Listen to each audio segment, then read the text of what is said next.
One. I might need a few members to come back. Thank you, Councillor Martin. Deputy Lord Mayor, Councillor Mackie, Councillor Abrahimzadeh. Sorry, Deputy Lord Mayor, Councillor Kerr. Beautiful. Yes, you do, Lord Mayor. Great.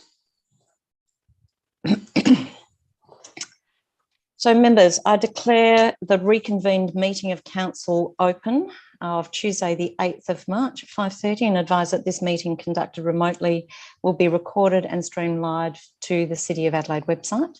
Please note that an audio and visual recording is being taken of this meeting. This means that your presence at and any contribution you make to the meeting may be collected, used, disclosed or published publicly by the Council, including transfer outside of Australia. Items within section 9, 10, 13 and 14 of the agenda to be dealt with at this reconvened meeting of Council. So members, I might start by asking if we can take some of the items on block. I'll call out each item and if you can let me know if you'd like that to be called out.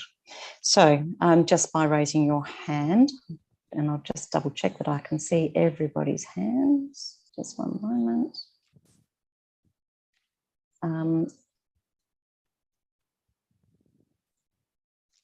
There we go. So members, 9.1, Councillor Martin. 9.2.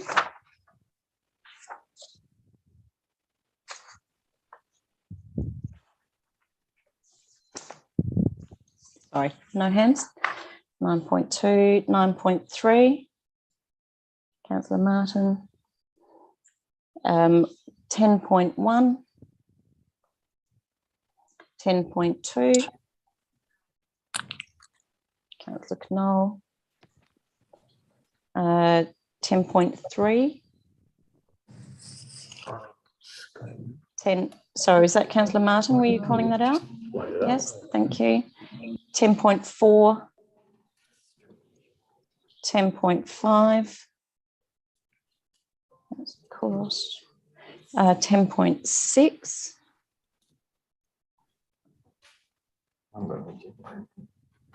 Councillor Martin.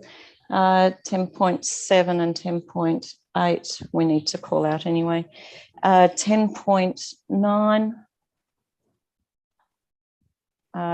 Is that a new hand, Councillor Martin, or is that a... Sorry, you're on mute, so I must just... yes, you're calling out 10.9? No? And 10.10, which is procedural, and we'll go back for nominations. Okay, so members, I have on block 9.2, 10.1, 10.4, 10.10. If I could have somebody move that. Thank you, Councillor Kouros, and a seconder, Councillor Knoll. Councillor Kouros, did you wish to speak to it? No. Members? If not to the vote, all those in favour? All those against? That is carried. So, members, that takes us back to 9.1, which is the advice of Catatilla Parklands Authority. And Councillor Martin, I have your hand. One moment, we'll just make sure you're unmuted. Beautiful. Okay. Look, you had it before. I did ask for a division, but with these Zoom meetings, as you know, it's almost impossible to make yourself heard. However, in respect of 9.1, the only reason I spoke or want to speak is to thank CAPLA for its attention to this matter. As you know, Lord Mayor, CAPLA's role is to provide expert advice to us, and on this occasion, it's given excellent advice to Council about getting participation from stakeholders about greening of Victoria Park. And it's also provided some expert advice about the loopy idea. No, I beg your pardon, I meant the Grand Prix loop, part of which had been proposed should be heritage listed. And I watched that debate, indeed as you did, Lord Mayor. and came away with a strong impression that Kapler is telling council that this use of Victoria Park was but one, and any notion that it should be the subject of heritage listing is not a good idea. Thank you. Councillor Martin, I did have Councillor Snape as the seconder. Now, because you're both on the same one, I'm going to have difficulty knowing who's actually putting their hand up. So I'm assuming it's you, Councillor Snape, for that one. Thank you. If I can ask you if you would like to speak to that one. Thank you, Lord Mayor. I'm happy to second this. This is a very good report, echoing everything that Councillor Martin just said. However, I have a question of administration. Is that okay? Yes. So in part 2, point 1.6, there is it mentions limitations on tree plantings imposed by soil contamination. I was wondering if administration could enlighten us as to what that contamination is. I'm sure we can ask the question. We might have to take that one on notice, and if it's coming back through Caterpillar, because this is advice. So what we're actually talking about is the advice from Caterpillar as opposed to the content, but I'll go to the CEO, see if you want to. Thank you, through the presiding member. I'm aware that that particular park does have a lot of contamination issues. We have experienced that over many years in terms of rolling out improvements, but I'm certainly happy to take that on notice and provide any additional information after this meeting. Okay. Would it be unreasonable to assume that this contamination is related to the last 25 years of hosting a car race? I think the CEO has answered that question, so we'll bring that back to all members so that we can actually get some more information on the contamination areas. Okay. Councillor Snape, I think that would be good for all of us. If I could also ask members, we are not shortening Caterpillar to Kapler. If you need to refer to it by a shortened name, please call it by its Ghana name, which is Caterpillar. Members, would anybody else like to speak on that advice 9.1? If not, I'll go to the move to sum up. Councillor Martin. Okay, I have asked to unmute you. I need you to unmute. Thank you, Councillor Martin. Summed up.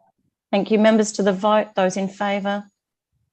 By show of hands, thank you. Those against, that is carried. 9.2, of course, went through. 9.3 was called out, which is Councillor Martin. The report of the Chief Executive Officer Performance Review Committee, and we have Councillor Martin. Thank you, Lord Mayor. Look, this has not come to committee, it's come straight to council. Are you moving this, councillor? Because I'll need a seconder. Well, it will depend on the answer that I get. Okay. Do you wish to ask someone else to move it and second it, or? Well, if there's a question, but normally, Yeah, sure. because it's advice coming through, I need it to be moved and seconded, and perhaps if we'll go for a question. Members, is anybody else happy to move or second this item? Thank you, Councillor Knoll, and a seconder. Thank you, Deputy Lord Mayor. Councillor Knoll, did you wish to speak to it? Deputy Lord Mayor? No. Councillor Martin, your question. Yes. Am I to understand from 9.3 that the performance goals of the Chief Executive Officer now include the disposal or identification or disposal of 2 underperforming city shaping sites to bring to the market, that is to sell, in addition to all of the sites that have been identified from the strategic asset management disposal or fire sale of assets that's going on? That is to say, are we now requiring the CEO to find 2 more assets to sell? I think you'll see, as per the strategic property review, these were the outcomes of the strategic property review. Bringing to market doesn't necessarily mean to sell, as we've actually brought to market several other properties in partnership with developers. So yes, you would understand by the performance review that there are 2 underperforming assets which council will look at. Of course, each of those assets will come back into council for any decision. And if I might ask again, there's no qualifier associated with that. Are we talking about libraries, car parks, that sort of thing? We are talking the properties as per the strategic property review, Councillor Martin. Not in addition to? No. Okay. It's the same work that we've been doing for the last 3 to 4 years. So did you have any further questions, Councillor? No, I'm done. Okay, thank you. I'll go back to the mover. If there's any other speakers, please raise your electronic hand. And if not, I'll go back to the mover to sum up. Councillor, I'm sorry, because we are recorded, I do need you to unmute. Summed up. Thank you. Members to the vote, those in favour? Those against? That is carried. 10.1 has already been passed. 10.2, which is the pedestrian footpath safety e-scooter. Councillor Knoll. Yeah, I wish to move that. I just need a seconder. Councillor High, thank you. And I also have an amendment to be put into that.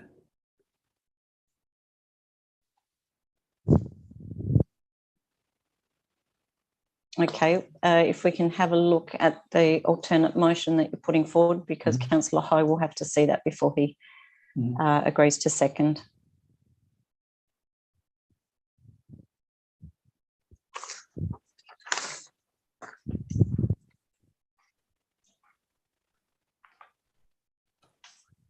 So, Councillor High, are you happy to second that? Okay, Councillor Knoll, if you'd like to speak to your alternate motion. Yeah, thank you, Lord Mayor.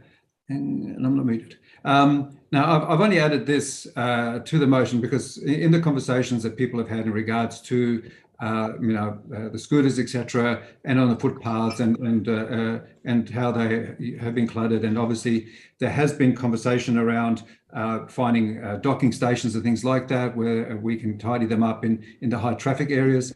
But when I was looking at this overall, now there's Melbourne has just put in 1,500, Brisbane has 2,600, and from talking with other people who have relations over there, in particular, like in Brisbane, one friend has their daughter, and she uses a monthly subscription, and she uses it now as a means of getting around.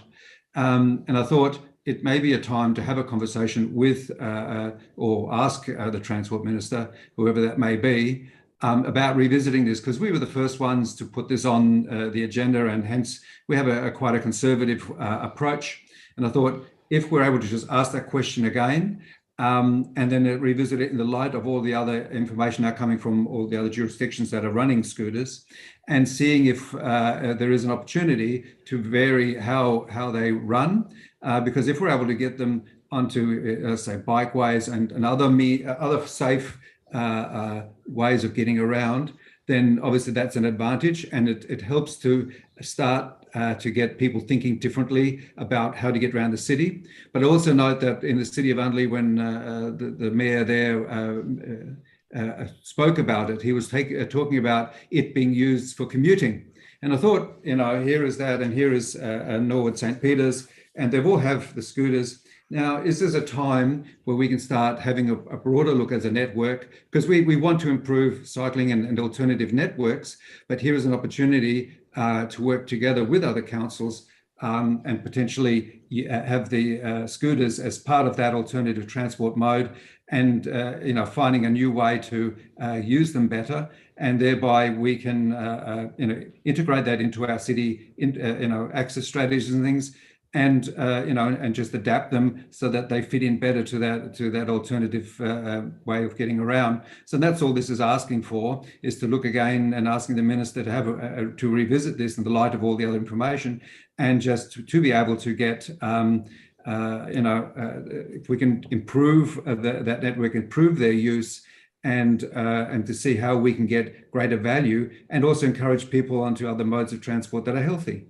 So, and it's fundamentally asking that question, which, if we do this well, will help lighten some of the load on footpaths if that comes around. Because in Melbourne, for example, they've got it on quiet lanes and other things. So there's just a broad variety of questions to ask to see if we're able to create a much better infrastructure and thereby support all of those sorts of ways of getting around the city, but also in the wider suburbs around us, and making that network plan a lot more cohesive. So, I just put that to ask the question. And time. Thank you. Thank you. I have Councillor Ho. Did you wish to speak? It's on my right. Thank you. I have Councillor, is it Councillor Moran? Okay, I just need you to unmute, Councillor. Thank you. Yes, look, I don't mind looking at broadening the use of e-scooters at all. However, I can't vote for this while it includes on the road. To include bike lanes, I think is fair enough, because they're as fast as commuter bikes, and I think they're reasonably safe on the footpath as long as they're careful. But to put them all on the road is dangerous, and I think shouldn't be encouraged. So I won't vote for this while it contains the words put them on the roads rather than the footpath. I would prefer a motion that said include bike paths to the range of places they can ride, but footpaths need to remain and roads need to be excluded. Thank you. Thanks, Councillor. Councillor Martin. Yes, Lord Mayor. Look, I would like to propose an amendment, and to save administration typing it all out, may I read it and see if I have a seconder? And then if I have a seconder, then I'm quite happy to read it more slowly. Is that satisfactory to you? Yes, let's see if we can do that. Though I'm not sure how that goes for anybody who might be watching, but let's have a go at that and see if we get a seconder. Okay. I'd like to amend by deleting the proposed 1 and 2, and so that it reads that Council asks the administration to 1, immediately begin identifying highly pedestrianised footpaths, including parts of the CBD and parts of main streets where the use of e-scooters and bicycles present a substantial risk of collision, and by June 30th, 2022, amend e-scooter operator permit conditions to geofence scooters in areas referred to in 1. B, erect signage in areas referred to in 1 in accordance with the Australian road rules where cyclists are required to dismount. 2, to reach agreement with e-scooter operators by June 30th to cease the practice of parking scooters in any location in the city and North Adelaide in favour of designated parking/docking areas at agreed locations with incentives to users to leave e-scooters in such parking areas. 3, to implement an information/education campaign to publicise the changes prior to June 30th, 2022 implementation. And 4, to provide briefings to Council and Committee each month in the lead-up. Okay, first of all, I'll just see if that's too much of a change from what's in front to be an amendment. So, Judy, if you could just give me some advice on whether we can accept such a... Lord Mayor, can I just, to help you... If I could just actually ask governance to give me advice as to whether I can accept that as an amendment, then I'll look for a seconder, Martin. I think we actually need to see it in print, Lord Mayor, so that we can see what it is. There was an awful lot within that proposed amendment, and I think to suggest yay or nay based on simply hearing it Lord Mayor, may not be the most appropriate way to proceed. It's all in paragraphs 37 and 38 of the administration report. It's already there. It's just that the administration doesn't propose we do it. Well, I'll still need to get it written to see whether I've got a seconder. Let me just see before we go to that trouble. Is there a seconder for that? Thank you, Councillor Moran. You've already spoken, but that's to the original, so that's to the amendment. That's fine. Having spoken to the motion, Councillor Moran has already spoken, Lord Mayor. You would need another seconder for an amendment. Okay, members, it's before you. I need a. So I have Councillor Mackie. For the sake of debate and to enable all to fully understand the points that Councillor Martin is proposing. Thank you. All right. So possibly the easiest way is if you could email that through or to, yes, Mick? I can't hear you, Mick.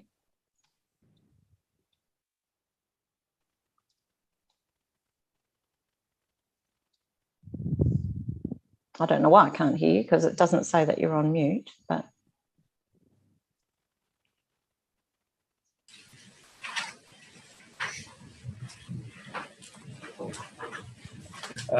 Lord Mayor, thank you for acknowledging me and letting me speak. Based on the proposed amendment as I heard it, regardless of what is in the report, the fact of the matter is that the motion that is before the chair is such that the proposed amendment is too much of a change, and therefore is not an appropriate amendment to be that ought to be considered. So the council really needs to deal with the motion that is before it, regardless of the content of the report. Right now, the council has an appropriate motion before it, and the amendment is too different. If there's further information, perhaps you can bring that through as a motion on notice, Councillor Martin, at the next meeting, if there's further work that you want us to consider as part of that, if we can't accept that as an amendment. There we go. So you're ruling that you don't accept it, Lord Mayor? Correct. Well, then I think, as you said, that it's a very large amendment. The decision of the chair, I rule that we dissent from the ruling of the chair. I'll ask for a seconder. And that fails, Councillor. Oh, there you go. Councillor Snape would like to second the dissent from the chair. Members, if you'd like to vote on that. Those in favour? Those against? That is lost. Thank you. We will go back to, I suggest Councillor Martin, given there was a lot in that amendment, I managed to get some of it down, but not all of it, that if that could come back to Council in April as a motion on notice. Members, we'll go back to the motion before us, which is the alternate motion before us, which is noting the report and asking for there to be consideration by the Minister for Transport. If there are any other speakers, I think Councillor Donovan, you had your hand up before. Did you still wish to speak on it? Yes, thanks, Lord Mayor. Just to briefly add to the discussions and to ask if the mover would be happy to accept a slight variation. So at the end of the current conclusion, to add something along the lines of including implementation of necessary safety infrastructure. So it would be a comma and then including, yeah. Comma, including implementation of necessary safety infrastructure. Yes. Councillor Connolly, willing to accept that as a variation? And your seconder, Councillor Ho, are you willing to accept that? Would you like to speak to that, Councillor Donovan? Just very briefly to say, in alignment with what has already been mentioned, I think the key is to match mode speeds. So we know that it's not working well to have scooters on the footpath. It would work better to have scooters on bike paths, including on road, but only where, just like for bikes, where there was appropriate safety infrastructure. So having separated bike lanes would also make it work for scooters. So if, that would assist not only scooter users, but also people who were choosing to get on their bike. And I would certainly support some of the other points raised around more geofencing options for docking locations. But I think those things are being worked on at present. Thank you, Councillor. I have Councillor Snape. Thank you, Lord Mayor. My position is around the docking bays, in fact, and I kind of just want a bit more ironclad guarantees around this, because we have talked about it before. We have moved, in general sweeping terms around supporting the concept. So I guess I was wondering if the mover and seconder would allow me to, at some point in this, include the word docking bays.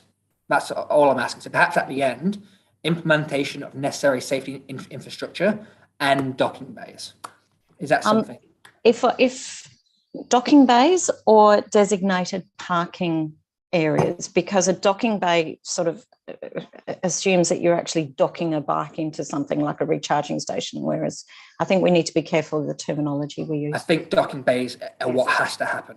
That's what we're dancing around. I think the parking bays themselves rely on people trying to do the right thing, and sometimes, especially late at night after a few drinks, it's not going to happen. Whereas a docking bay, a designated docking bay where you have to click it in and click it out, that's what has to happen with these scooters, which I think these scooters are amazing. We've just got to be a bit smart about it and a bit technologically smart about it. So would the mover and seconder consider allowing that in there?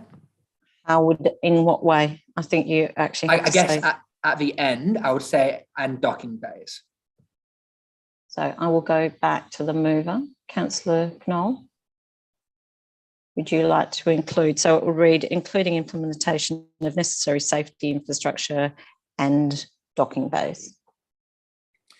I mean, we would just want to have a conversation around the docking bays, that it is in certain areas where it would be, an advantage rather than keeping it loose. So it's simply, I just need to know if you're willing to accept that as a further variation to the motion. In this instance, I would say no. We are getting a report back. So, and I think let us have that conversation once we get information, and then we can put those sort of things in. All right, so that is not there. Is there anyone else who would like to speak to the motion? I'll just say I cannot support the motion. So that's fine, Councillor Snape. Anyone else wish to speak to the motion? If not, I'll go back to the move to sum up. Councillor Knoll. Well, yeah, thank you. I mean, like I say, I've taken an opportunity with this, report to start to ask questions, because I mean, we see around Australia and around the world how these things have been used, and it is about reassessing, and I mean, it is for the greater use of them. It is that the transport and the government that does this. Obviously, we have a part and we have licenses. So I think this is just to put it out there, allow us to have a conversation, and then enable us to make a few decisions, and together prepare that we can start, put in better infrastructure. And certainly, it is about safety. And I mean, as in Melbourne, they say quiet laneways and all sorts. Let us see what that looks like in our context before we decide too much. And, and I think certainly the geofencing can be a great conversation, but we still need to use these devices to get there. So how do we do that better? And certainly, if you can put it close, because I mean, if you have a destination, obviously people are going to a very tight location. Therefore, it should be possible to have the docking stations and things like that. But let us look at that first and see what options that are coming up, because they're still talking about that. And I think a lot of this conversation isn't necessarily about the city in itself, because we have got other councils around us that are adopting these things. And I want the ability for governments to have a look at all of that, and our administration to work together with all the other councils to see how we can nuance what we need and what they need and create that network infrastructure that makes it possible to start to get people out of cars, makes it possible for people to use this whenever they can, and really start to change the mindset around how to get into the city and how to get around.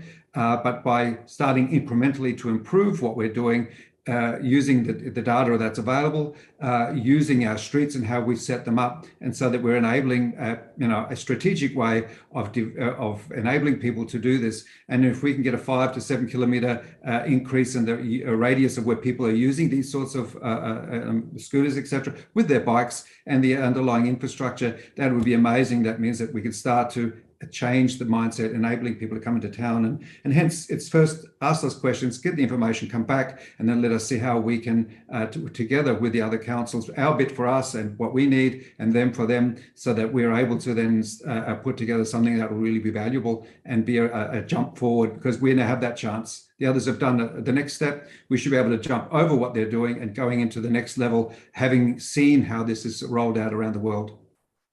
Thank you. Sorry, I'm going to get my T-shirt done. I'm on mute. Members, to the vote. Those in favour? Those against? That is carried. Can we have a division, please, Lord Mayor? Certainly. Judy. I'm assuming that was your hand raised, Councillor Martin, as well? Yes, I was asking for a division. Thank you, Lord Mayor. Can I ask all members voting in favour of the motion to raise their physical hand and leave your hand up until I've called out your name, please? And it's in no particular order, but that which I can see on the screen. Councillor Knoll, Councillor Kouros, Councillor Ho, Councillor Donovan, Councillor Kira, Councillor Mackie, Deputy Lord Mayor, Councillor Abrahimzadeh.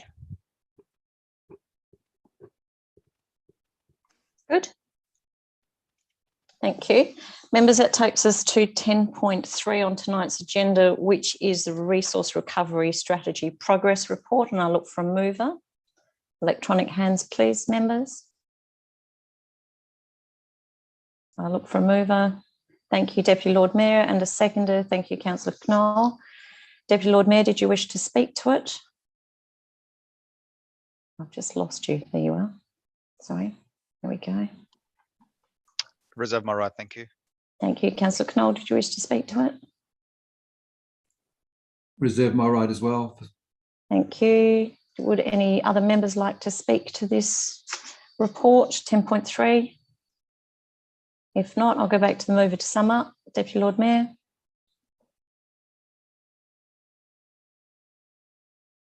I can't hear you, Deputy Lord Mayor, sorry. Try that. I can see your lips moving, but I can't hear you. Summed up. Beautiful, thank you. Members to the vote, those in favour? Those against? Councillor Martin. You have your hand up. Councillor Martin, you have your hand up. Was that for any reason? Oh yeah, I just want my vote against recorded. Thank you. Yep, it has been. Thank you. I'm assuming that's why you pulled that one out as well. Yep. So that takes us, 10.4 has gone through, so that takes us to 10.5 on the agenda, which is the Community Land Revocation Tin Strait Car Park, and I have Councillor Kouros. Councillor Kouros, and a seconder in Deputy Lord Mayor. Councillor Kouros. Thank you, Lord Mayor. I sent a alternative motion to administration. I have that.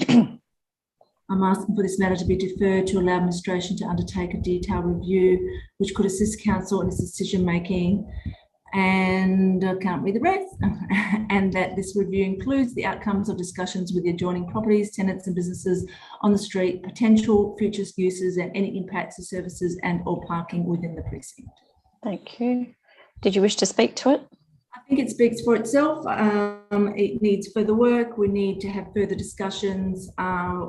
This is a very valuable car park to North Adelaide. It is the basis for after 6 o'clock for the community to use, as it's free and available to all users, and it also serves well for the medical centre next door.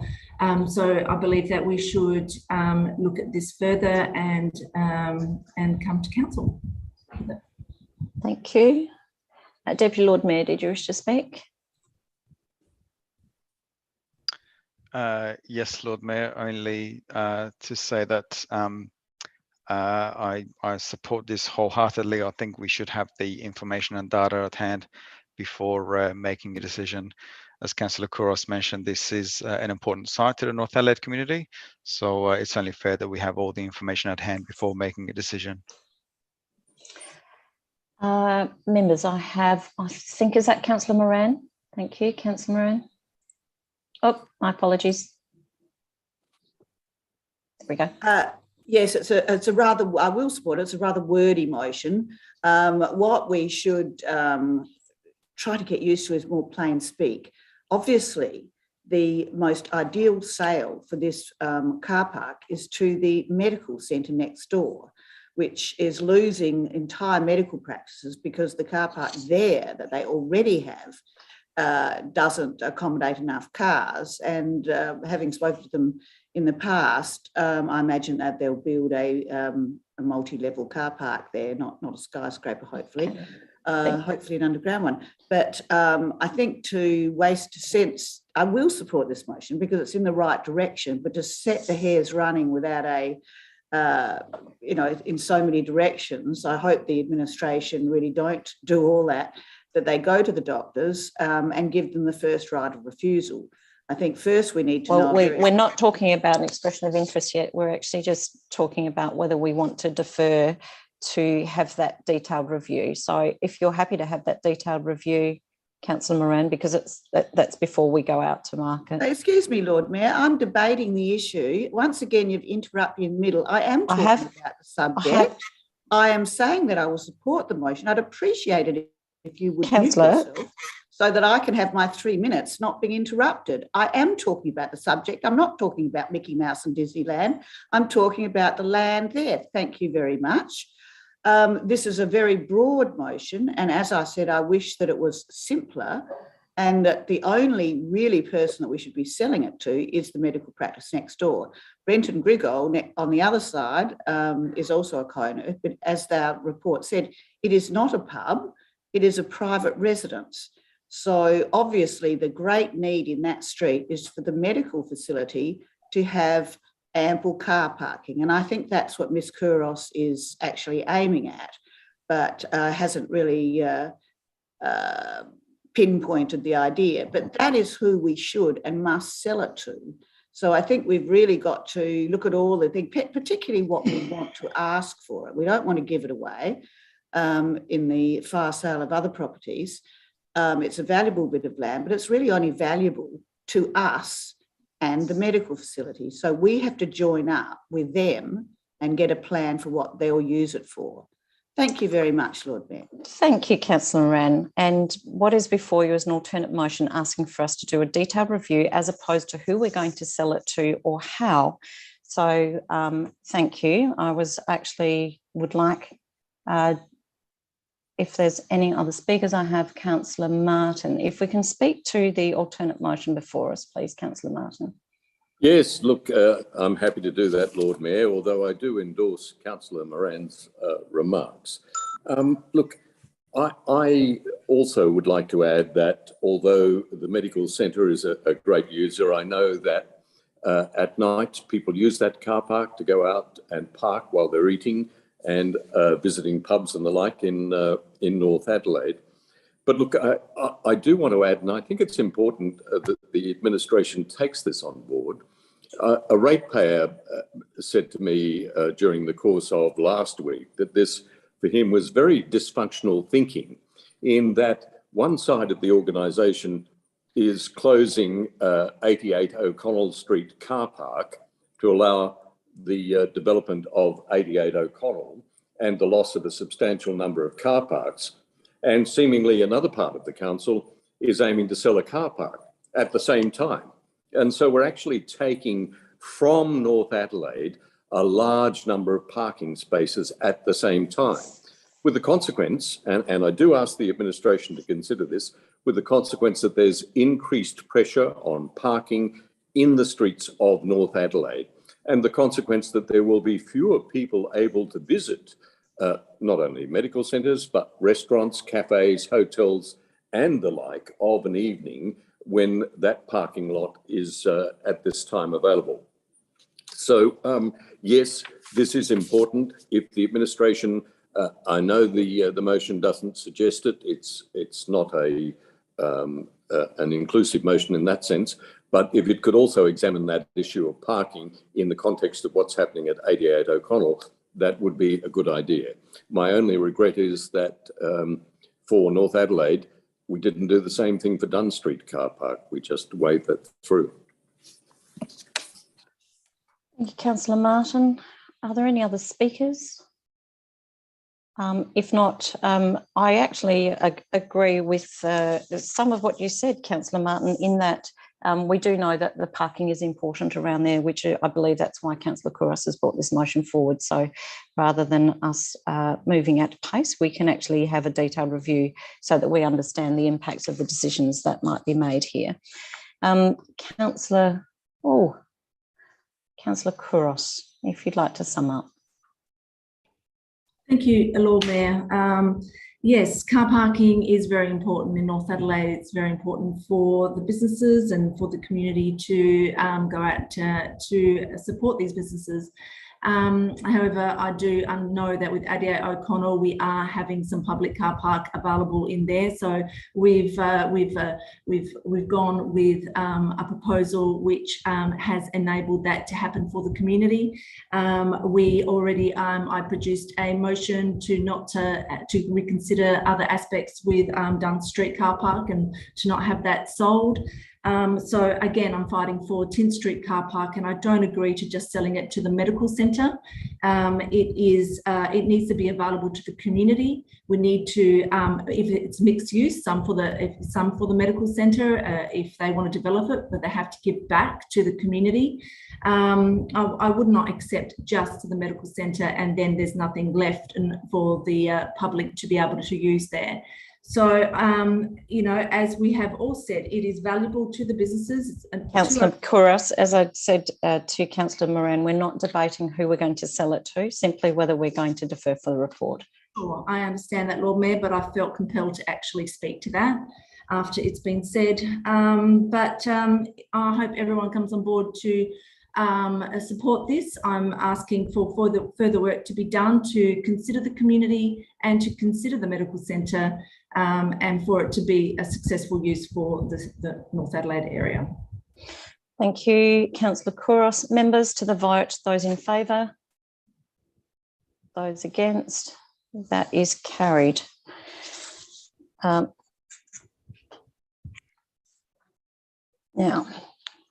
one moment. I've just lost the screen again. I am up to 10.6, which is the unsolicited proposals. My apologies, just making sure I've got the right one in front of me. Just a second. There we go. Deputy Lord Mayor moving. Councillor Knoll to second. Deputy Lord Mayor, did you wish to speak? I reserve my right, thank you. Councillor Knoll, did you wish to speak? Reserve as well. Okay. Members, would anybody else like to speak to this item, which is unsolicited proposals 10.6? Councillor Martin? It's disappeared. There we go. Can you hear me? Yes, I can. Thank you. Good. Lord Mayor, I will be voting against this. Unsolicited bid policies have been a bit of a mess at this council. The last time a substantial unsolicited bid came to us, It was a proposal for the Adelaide Crows to build an administrative centre on Part 2, and we as a council allowed that to sit on the table in absolute confidence for years until the Crows withdrew their bid, and then we thankfully recanted on that and voted to support a policy of not giving away parklands. Now, this new policy isn't much better. It actually charges a staff committee, that is the Strategic Risk and Internal Audit Group, primarily, with taking over unsolicited bids. And these new arrangements, as I read them here in the document, don't provide any guidelines. We don't know, for example, whether it's bids for over 20,000, over 50,000, over 200,000, over $1 million. We don't know whether it's a bid related to council property, to parklands, to other matters. There's no detail about what actually constitutes an unsolicited bid in any of this. And there's nothing also in here about council being informed. The policy doesn't say at any point council will be informed, merely that there will be at some point contact with council. And now it doesn't say whether that's going to be 60 days, 90 days, 100 days, 40 years, no guideline, whatever. It is a poor excuse for a policy. It is, in my view, worse than what we had before. And I think what we're going to find is that this council is going to be in even more strife when a internal strategic risk committee referring matters in confidence to the audit committee, and it will be part of the confidential process, makes decisions. It's a very, very dangerous policy, this one. And I'm disappointed that there have been no lessons learned from what happened with the Adelaide Crows. We could end up with exactly that same circumstance because of a policy that doesn't have any flesh to it, whatever. Thank you, Councillor Martin.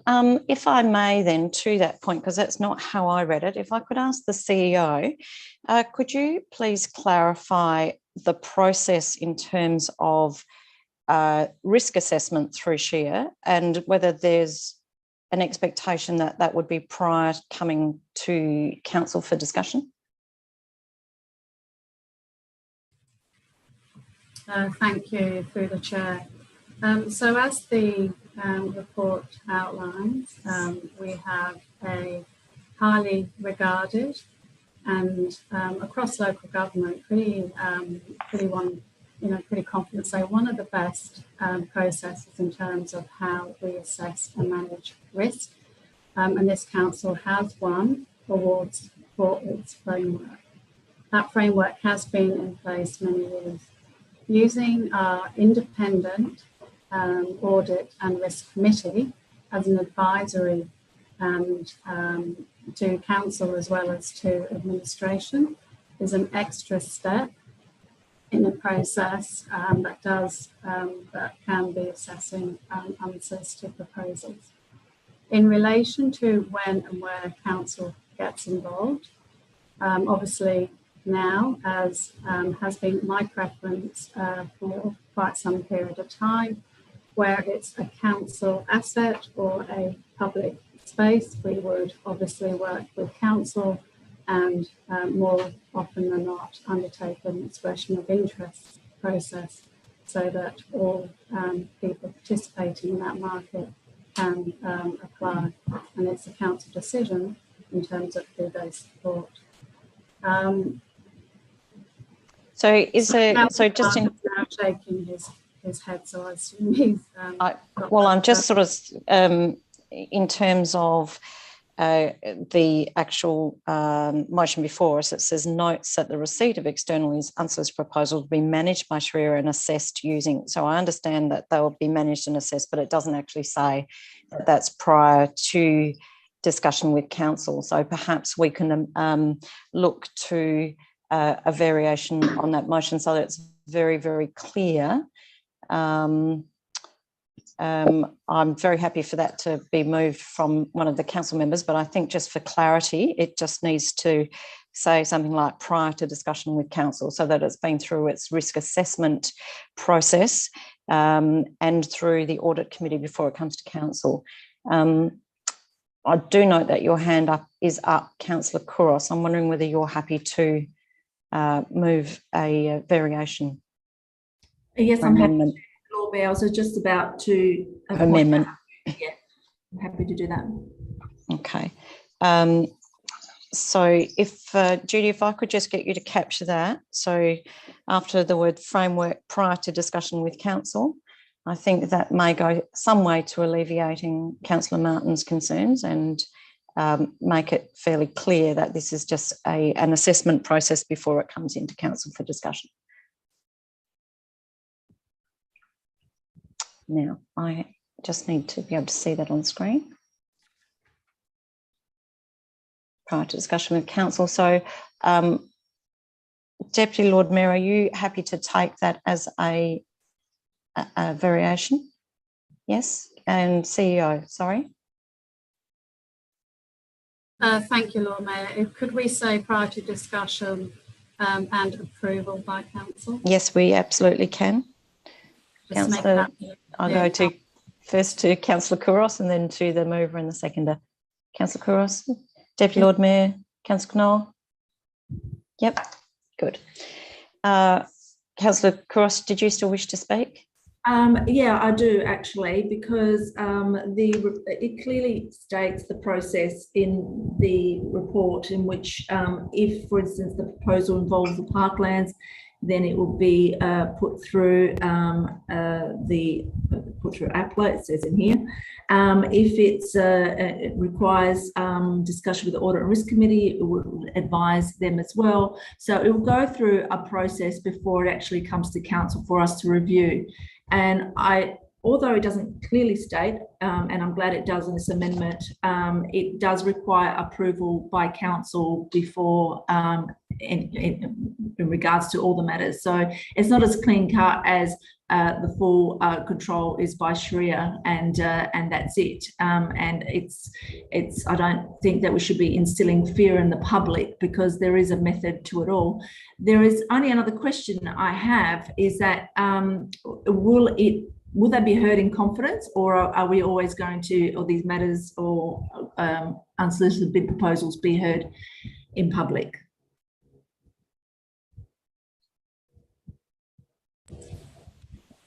Thank you, Presiding Member. It depends.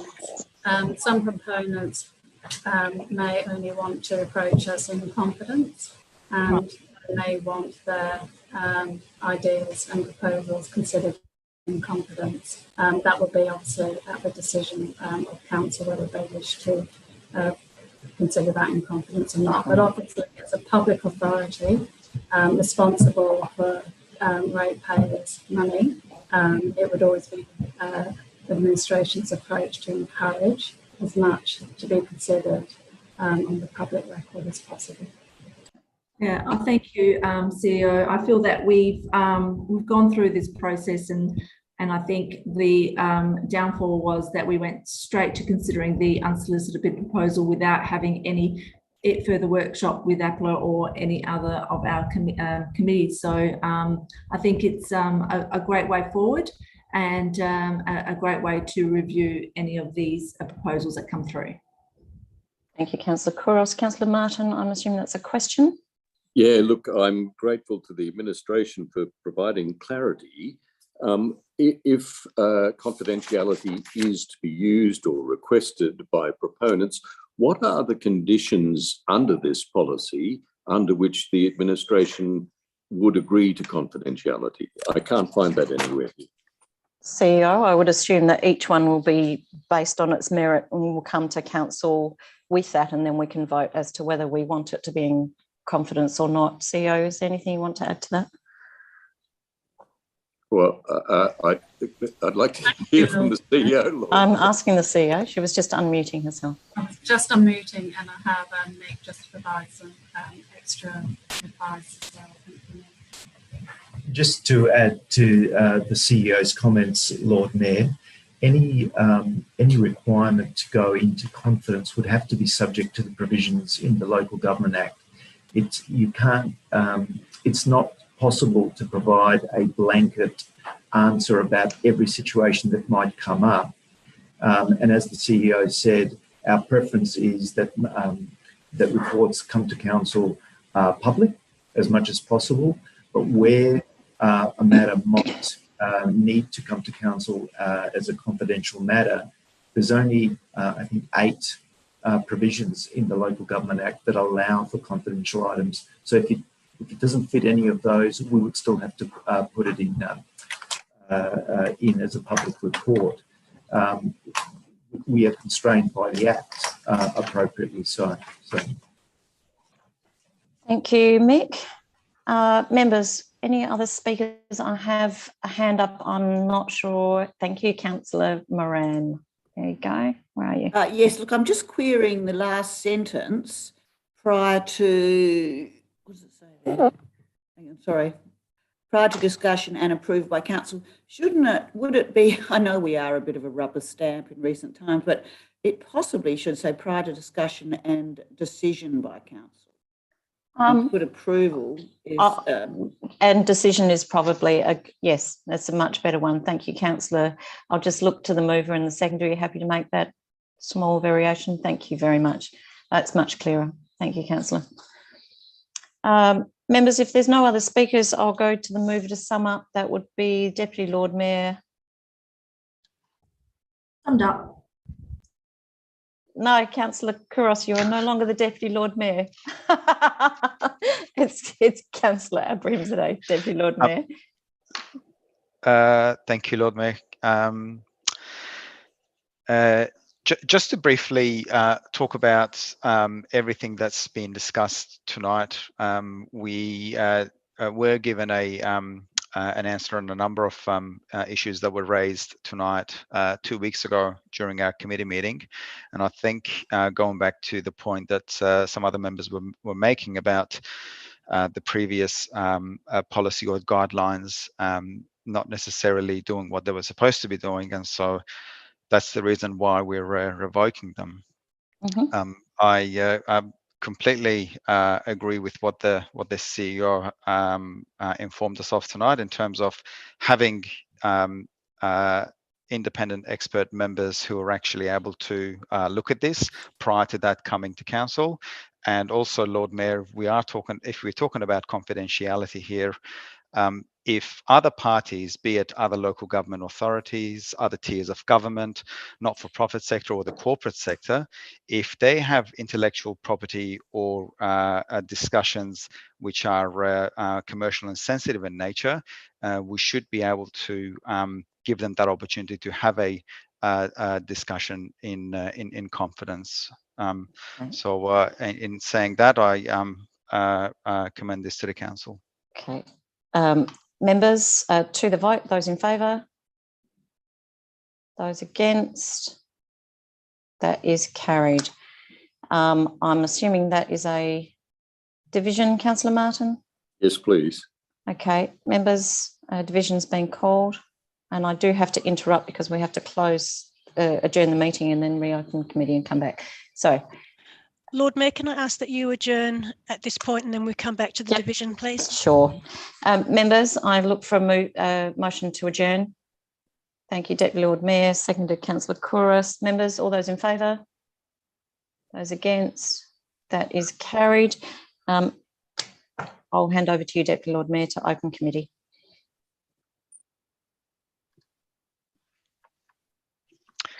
Thank you. Now, Judy, just want to get some confirmation. I'll open the meeting, and after that, do I ask for an adjournment to this meeting?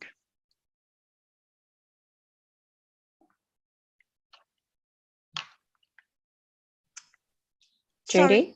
Yeah. Sorry, I was trying to unmute. Yes, Deputy Lord Mayor, if you would please. Okay. I declare the meeting of the committee open and advise that this meeting. You've gone on mute, Deputy Lord Mayor. Sorry. Of course I have. Thank you, Lord Mayor.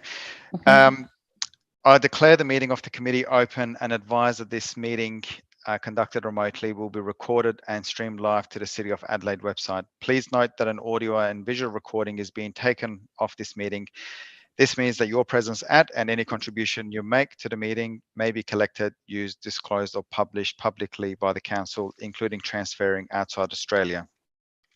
Council acknowledges that we're meeting on traditional country of the Kaurna people of the Adelaide Plains and pays respect to elders past and present.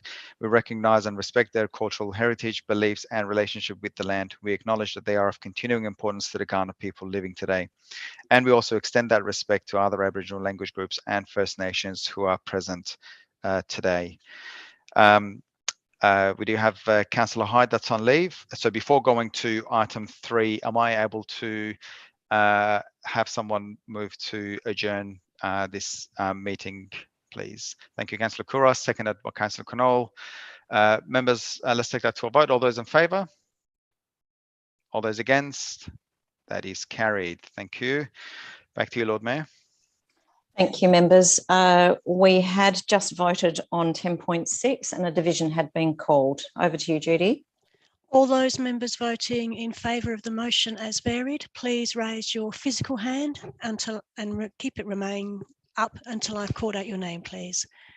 Councillor Knoll, Councillor Kouros, Councillor Donovan, Councillor Kira, Deputy Lord Mayor, and Councillor Ho.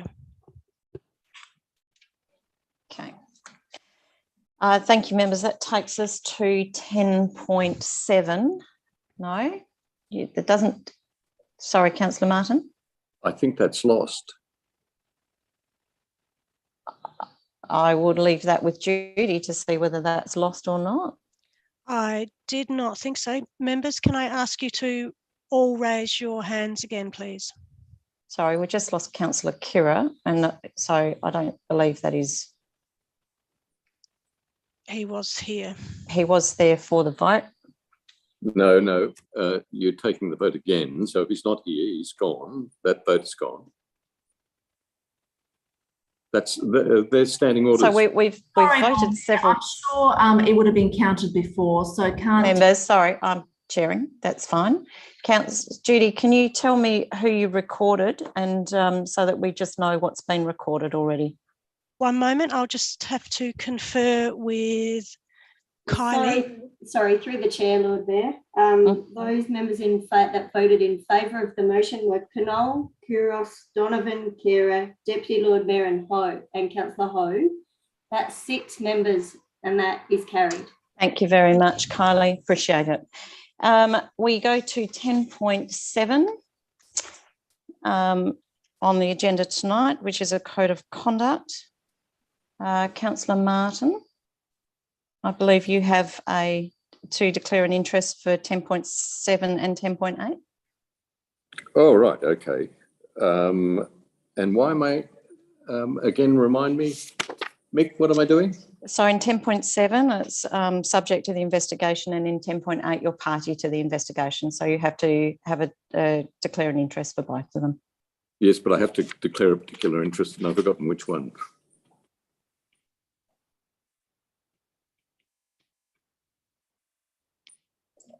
Mick, are you able to give us some assistance in terms of what Council is declaring? I can assist Councillor Martin. The reason you're declaring an interest in item 10.7 is because you are the subject of the Code of Conduct consideration.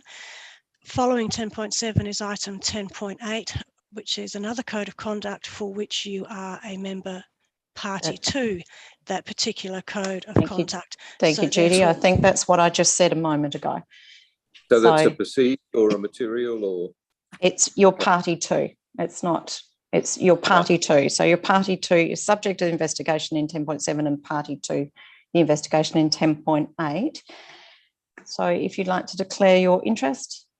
Yes. Now, how do we deal with this? Okay, so I'm going to put you into the waiting room. So, okay. I don't know how that works. There's some magic that they're about to do. Little magic, and I wish I had a little magic wand. I'd do that. So we're going to pop you in the waiting room, Councillor Martin, and bring you back after 10.8. We'll do 10.7 first.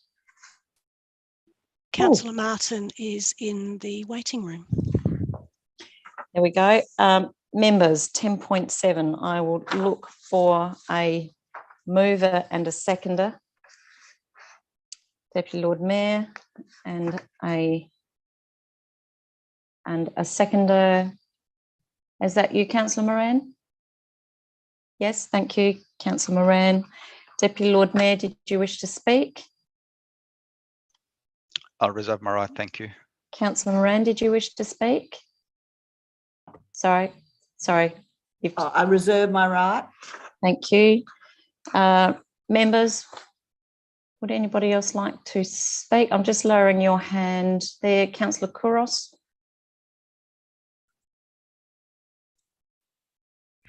Thank you, Lord Mayor.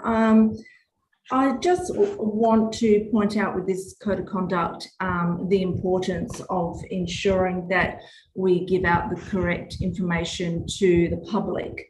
The comments are found to be misleading in regards to the aquatic centre, and it has been highlighted that is part of our role as councillors, to ensuring that we give out the correct information to the public. So I think it's really important that we digest this report in the fact of... Point of order. Point of order. Apologies. I believe Mary Kouros is also involved with this particular... I believe she was the instigator, therefore would also have to leave the room. Is that correct?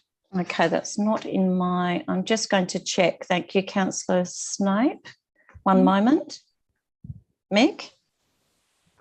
Through you, Lord Mayor, I'd just like to remind members that in this report, there is only one councillor who has been named in the report, and that is the councillor who is subject of the complaint. Notwithstanding that, it is also important to remember that the complainant has requested anonymity, and the process is actually allowed for that. So therefore, any further discussion on this subject, in my advice, is inappropriate. Thank you, Councillor Kouros. So can I continue, or do I? Yes, that's been answered. So, No. Councillor Moran. Yes, could I, point of clarification then, as you love those. Clearly it is not named there, but the nature of the complaint is clearly identifying the complainant, and I think it's a very but it hasn't ethically challenging Councillor thing that Moran. Ms. Kouros is still in the It room. might be ethically challenging, Councillor Moran, but there is only one person named in the report, and we have our governance advice. Well, could I ask, Councillor Kouros, are you the complainant? No, in this? you may Yes not, or no? because there is anonymity Well, given I'll be taking that to the local government well, association. That's thank you, shocking. Councillor. You're absolutely shocking. Mick? Lord Mayor, through you, perhaps I could assist the meeting by reminding members that these matters are not about debating or discussing the substance of the complaint. It's simply about acknowledging the findings of the report and determining what the council proposes to do with those findings, hence the recommendation consistent with those findings. Further discussion or debate about the contents of the report, in my opinion, is inappropriate, and it would be far simpler and more appropriate for the meeting to turn its mind to determining how it wishes to deal with the findings.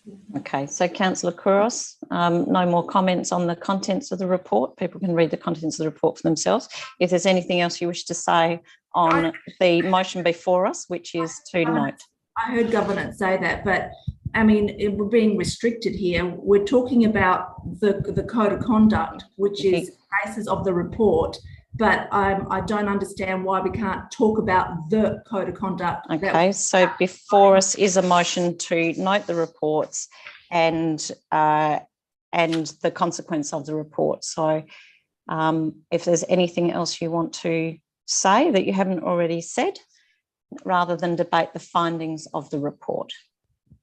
Well, Lord Mayor, that would limit me to what I can say, but I'm very happy to support what is before us in the recommendation. It just serves as a reminder to all councillors to ensure that they don't produce or say misleading information. Thank you, Councillor Couros. Were there any other speakers on this one? Now, Councillor Moran. Yes, I don't wish to discuss the report, but I think what Councillor Couros said then, the report actually says, and it in a way denounces the person that's brought this in. It said that it's such an inconsequential breach that shouldn't be known. Whoever the confidential person is should hang their head in shame in wasting ratepayers' money doing something where the result is an inconsequential breach. Okay, thank you, Councillor Moran. Members, any other speakers? Councillor Snape, sorry, I do need electronic hands because my gallery moves every several seconds. Thank you, Councillor Snape. Thanks, Lord Mayor. Yes, look, just to echo what's already been mentioned, of the two reports tonight, this one, of the two code of conduct reports tonight, this one has come back saying that Councillor Martin needs not to undertake any remedial action. There's clearly a very minor breach. So as such, I also accept the report, and let's move on. Okay, Brilliant. members, any other speakers? If not, we will move on, and I'll go back to the Deputy Lord Mayor to sum up. Deputy Lord Mayor, whoa, there it goes again. Summed up, Lord Mayor. Thank you. Members to the vote, those in favour? Those against? That is carried. Next, we have 10.8, which is Code of Conduct 2. Please note, again, there are several conflicts of interest. Councillor Abrahimzadeh, as a subject of the investigation, Councillor Moran, as party to the investigation, needs to declare an interest and will be moved to the waiting room to join Councillor Martin. So, Councillor Moran? Yes, I'd like to say that in future, any advice on how we do code of conducts could include the advice that if you wish to be, you can remain anonymous. That was completely new news to me. It was never mentioned that, but I now have identified myself and I'll have to leave the room. I wish I hadn't. Okay, I think that's always been the way. I'll just, sorry, I have Councillor Kera. Lord Mayor, can I also declare a conflict of interest as I'm subject of the investigation? So I will wait to be put in the lobby, I guess. Thank you.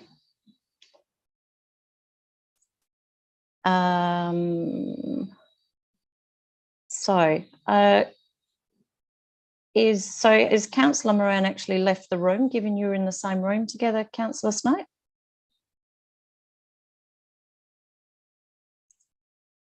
Sorry. Yeah, she's just left. Okay, I think that makes it difficult when we're all on, when there's joined. So I have got in front of you 10.8, and I'll look for a mover. Sorry, Councillor Kerry, your hand has been up for a little while. Were you moving? Yes, thank you. Yes. Councillor Kerr, and I'm looking for a seconder, Councillor Ho. Councillor Kerr, did you wish to speak to it? Only that I move that the matter be put.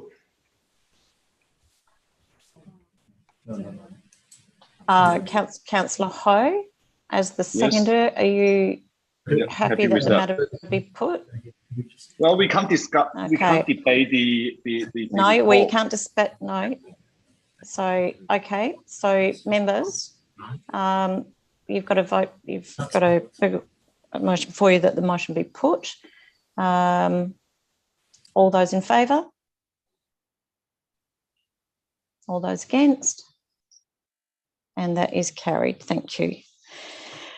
Okay, so if I could please recall Councillors Abrahimzadeh, Martin and Moran from the waiting room.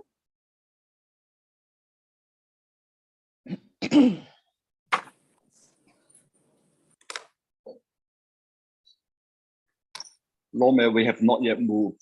We have not yet voted. Yes, we just did. Oh, sorry, no, we haven't. Apologies. Just one moment.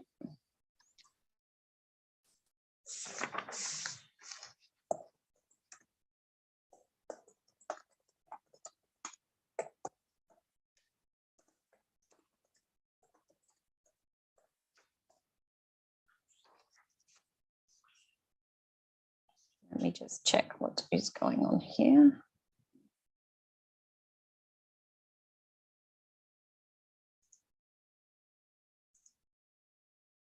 Mick? Mick? No, I can't hear you.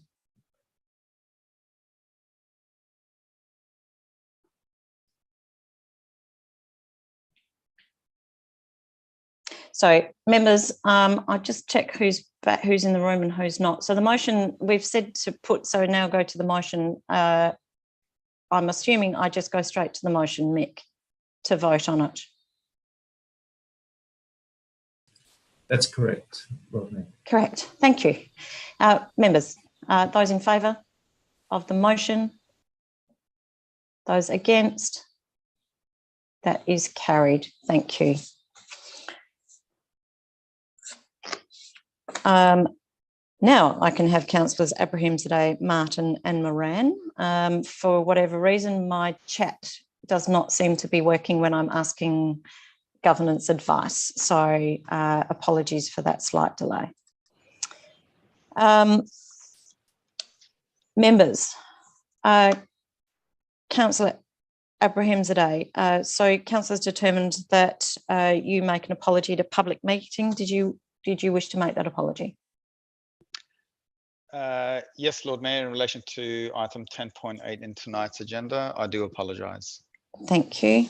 Members, that will move on, and it takes us to 10.9, which is the 2022 election and adoption of caretaker policy, and I'll look for a mover. Thank you, Councillor Knoll, and a seconder.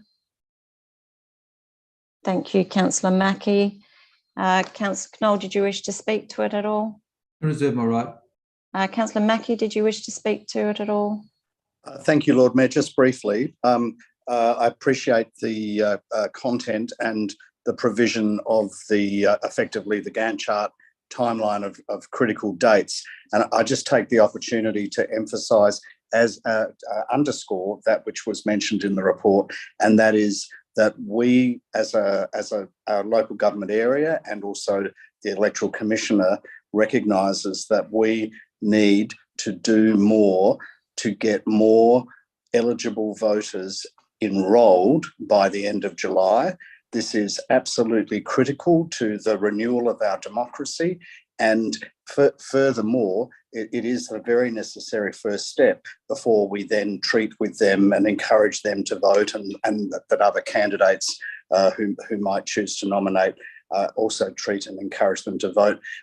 And just a question through you, Lord Mayor, in relation to the advice regarding the banning of plastic core flutes. If, and I don't necessarily expect us to have an answer tonight, but if there could be further clarification as to whether the newfangled cardboard core flutes that are not environmentally as bad as the plastic core flutes, whether the legislation has left a gap in which they would unfortunately find their way back up on telegraph poles. CEO, did you have any further answers to that, or are we still waiting on some advice? Through you, Lord Mayor, there's a couple of things on this. One, the LGA, I think as recently as today, has advised that the Office of Local Government is drafting some changes, regulatory changes about what sort of signage is going to be allowed, which will actually, as I understand it, include the ability of councils to use core flutes for the promotion of elections. But we are also expecting some advice in relation to the use of the environmentally friendly ones, the cardboard ones that Councillor Mackie is talking about. Broadly speaking, our advice is that materials other than the cork flutes, non-plastic ones, would be allowed, but that's broad advice at this stage. The minute we know more, we will advise the elected members. Okay, thank you very much. Members, did anyone else wish to speak? I'll just comment on that. I agree wholeheartedly with you, Councillor Mackie. It's more important than ever to make sure that eligible voters are able to enrol and that we make it as seamless and easy as possible, particularly if we're going to keep moving towards either online voting, which I'm hoping that we will at some stage, or even to compulsory voting. We need to make sure that as many people as possible are registered to vote. And we're hoping that the strategy that they use this time is going to encourage a greater voter turnout. On that, I'll go to Councillor Knoll to sum up. I've summed up. Members to the vote, those in favour? Those against? That is carried. Councillor Martin, did you vote? Am I back in the room or not? Yes, you can see us, surely. Can you see us? Yes, but no one said you're back in the room. So Oh, sorry, yes, you're here. So I didn't see your vote, unfortunately. So this is the election and adoption of caretaker policy, for or against? Oh, yes, it's a great document. Do I take that as you voting for? Thank you very much. Yes. That takes us to 10.10. We've done the procedural, and I've just lost my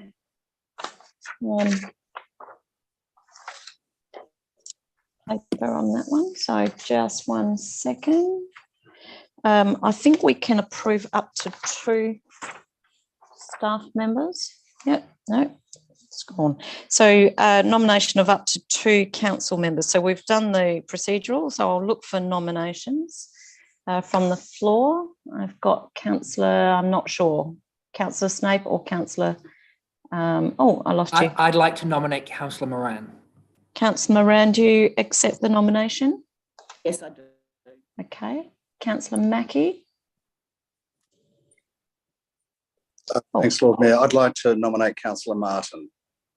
Councillor Martin, do you accept the nomination, Councillor Martin? Yes, I do. Yes. Are there any further nominations from the floor? If not, I'll have to ask Councillor Martin and Moran to once again go to the waiting room or leave the room while we go to the vote, as it is a remunerated position. Waiting room?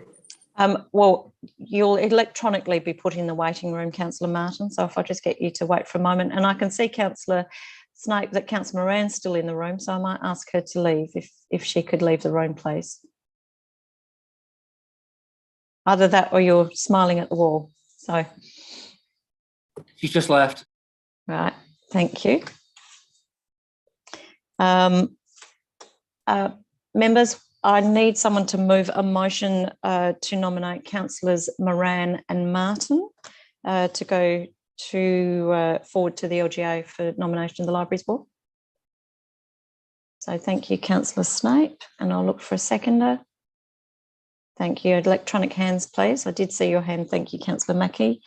Councillor Snape, did you wish to speak to it at all? I reserve my right. Councillor Mackie, did you wish to speak at all? No, thank you, Lord Mayor. Thank you. Members? If not, I've got Councillor Kouros. Did you wish to speak to it? Yes, I do, Lord Mayor. I need to say that I will not be voting for this.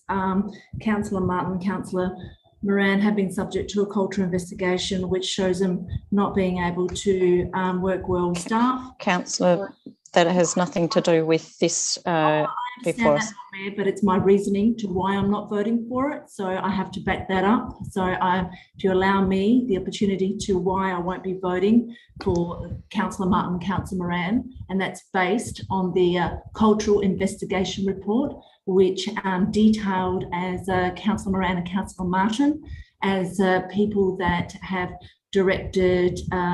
Point of order. I don't think this is relevant to the motion. It's also quite slanderous. Actually, Lord Mayor, I don't think it's slanderous. I think we actually voted on the cultural investigation report, which details what I'm saying. Okay, I'll get you to move on from there. And it's not slanderous, Councillor Snake, because actually the report is public. Councillor Kouros, anything further? No, that's just wanted to detail. Which one of the reports is public? Thank you, Councillor Kouros. Members, any other speakers? If not, I'll go back to Councillor Snape to sum up for the vote. No, Councillor I'll just Snape? say that I think these both these councillors are wonderful additions to the board. I think what Councillor Kouros is saying is complete and utter nonsense and heavily biased. But I'll leave it at that, and I'll commend the motion to the floor. Thank you. Thank you, members. I would just like to. Sorry, Councillor Kouros, he has summed up. There's no point of order after a summation. Thank you, Councillor. Thank you, Councillor Kouros. Members to the vote, those in favour? Those against? That is lost. Division, if I may, Lord Mayor. Division, Judy? Those members voting in favour of the motion, please raise your hand and keep your hand raised until I've called out your name. Thank you. Councillor Snape, Councillor Donovan, Councillor Mackie. So members, we can actually... that is lost. That is lost. Thank you. If we could actually have members back in the room, though Councillor Snape, it was, I think Councillor Moran is back in the room, if you appeared to be speaking to her just a moment ago. That takes us, members, to item 13 on tonight's agenda, which is the Lord Mayor's report. Firstly, I'd like to start by thanking the Deputy Lord Mayor, Councillor Abrahamzadeh, for stepping in as presiding member last week at last week's council's meeting, as well as filling in for me at several speaking engagements last week while I was unwell. Last week, the City of Adelaide sponsored the Showcase SA International Women's Day Luncheon at the Adelaide Convention Centre. I was also obviously very sad to have missed such an important event, but the Deputy Lord Mayor did a fantastic job representing me and spoke about how our city has been shaped by brave and extraordinary women. South Australia has always led the way on gender equality, becoming the first state in Australia to legislate women's rights to vote in 1894, only the second place in the world after New Zealand, and the first place in the world to give women the right to stand for Parliament. South Australian women have long been champions for change, including leading suffragist Catherine Helen Spence, Australia's first female political candidate, novelist and professional journalist. Dame Roma Mitchell, Australia's first female Supreme Court judge, University Chancellor and ultimately Governor. And of course, our own Wendy Chapman, who became Australia's first capital city Lord Mayor when she was elected to the City of Adelaide Council in 1983. It's important that we celebrate the women who have made significant and unique contribution to the city by raising their profile and showcasing them within the Adelaide Town Hall, which historically has only paid tribute to our city male leaders. Wendy is now back up on the wall of the chamber where she belongs after her portrait has been reframed, and I look forward to seeing her being joined by some of our other cities' leading ladies soon. We've also been lucky to have yet another incredible festival season here in the city, with the 30th anniversary of Women Adelaide taking place on the weekend, along with coming up this weekend, the last weekend of the Adelaide Fringe, Adelaide Festival, and by all measures, a very successful Writers' Week. On March 4th, I held a reception to celebrate the 15th anniversary of Honeypot at the Adelaide Fringe. Honeypot was created by the Fringe as one of the first marketplaces for artists to be discovered by the festival directors, programmers and venue curators, and for programmers to meet with artists and secure bookings. I also attended the launch of the new West Village in the West End and was joined by several council members, thank you, on February 19th. With more than 18 different venues and 400 shows. It is fantastic to see the fun of the Fringe being shared right around the city. And also for the past 2 weekends, we have had Twilight Fringe at 88 O'Connell Street. The 21st of February also marked the 50th anniversary of Adelaide's sister city relationship with Christchurch, and CEO and I had a virtual meeting with Christchurch Mayor Leanne Dazelle to reflect on the past 50 years and discuss opportunities for the future. Could I have somebody please move that my report be accepted? Thank you, Councillor Mackie, and a seconder. Thank you, Deputy Lord Mayor. Members, those in favour? Those against? That is carried. Seem to have lost several members at the moment. There we go. Members, we have one last item on tonight's agenda, which is item 14, which is a report from council members, and I'll look for a mover. Councillor Knoll, and a seconder, members. Deputy Lord Mayor. Councillor Knoll, did you wish to speak to it? Yes. I just wanted to say a few words, and I mean, I took the opportunity over the weekend to go to visit the Indigenous T20 Championships, and I thought it's just a nice moment to think about the sorts of support that the council gives, and it was quite pleasing, to see so many teams, four from regions, 4 from the city, playing for a championship, and just the fun, first of all, and the diverse age group and everything that was in there, and supporting a very healthy lifestyle, etc. And it's just a way for people on faraway locations to come together. And I think it never ceases to amaze me that our forms of support make things possible, and each of the teams were able to have team shirts with Indigenous motifs, etc. on there. And I thought it's a wonderful and colourful. I mean, and it's just helps the atmosphere, the camaraderie, the team spirits. And I think it's just a nice way that we were able to help support them to put this event on. And these sorts of things is what we as a council do, I think, quite well. And it's quite wonderful to be able to see them play. But also this is an opportunity for SACA to find that next generation of cricket players. And by bringing these young boys and a variety of ages together, they're enabling them to come to the city and for them to be able to see if they are able to help their careers in sport overall and their interaction with others as well. I thought that was pretty brilliant, and I just think it's always a joy to see these sorts of things very community orientated that we support and in our city. Anyway, thank you. Thank you, Deputy Lord Mayor. Did you wish to speak to it at all? Members? Members, if not, I'll go to the move to sum up. Summed up. Members to the vote, those in favour. Councillors Moran and Snape, are you voting? Thank you. Those against? That is carried. Members, that concludes tonight's council meeting. Thank you for your attendance. I'm assuming we might take a very short break before we do the committee meeting. Deputy Lord Mayor, you happy for a short break? 5-minute break. Yes. 5-minute break. Please, okay. Thank you, members. See you soon.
Okay, Judy, I think we have quorum now. Am I right?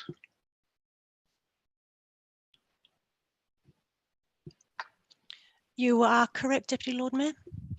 Okay. So, members, we are resuming the committee meeting, strategic discussion forum for the 15th of March 2022. The next item on the agenda was item 3, confirmation of minutes. So can I have a mover and a second to move that the minutes of the meeting of the committee held on 1st of March 2022 be taken as read and confirmed as an accurate record of proceedings?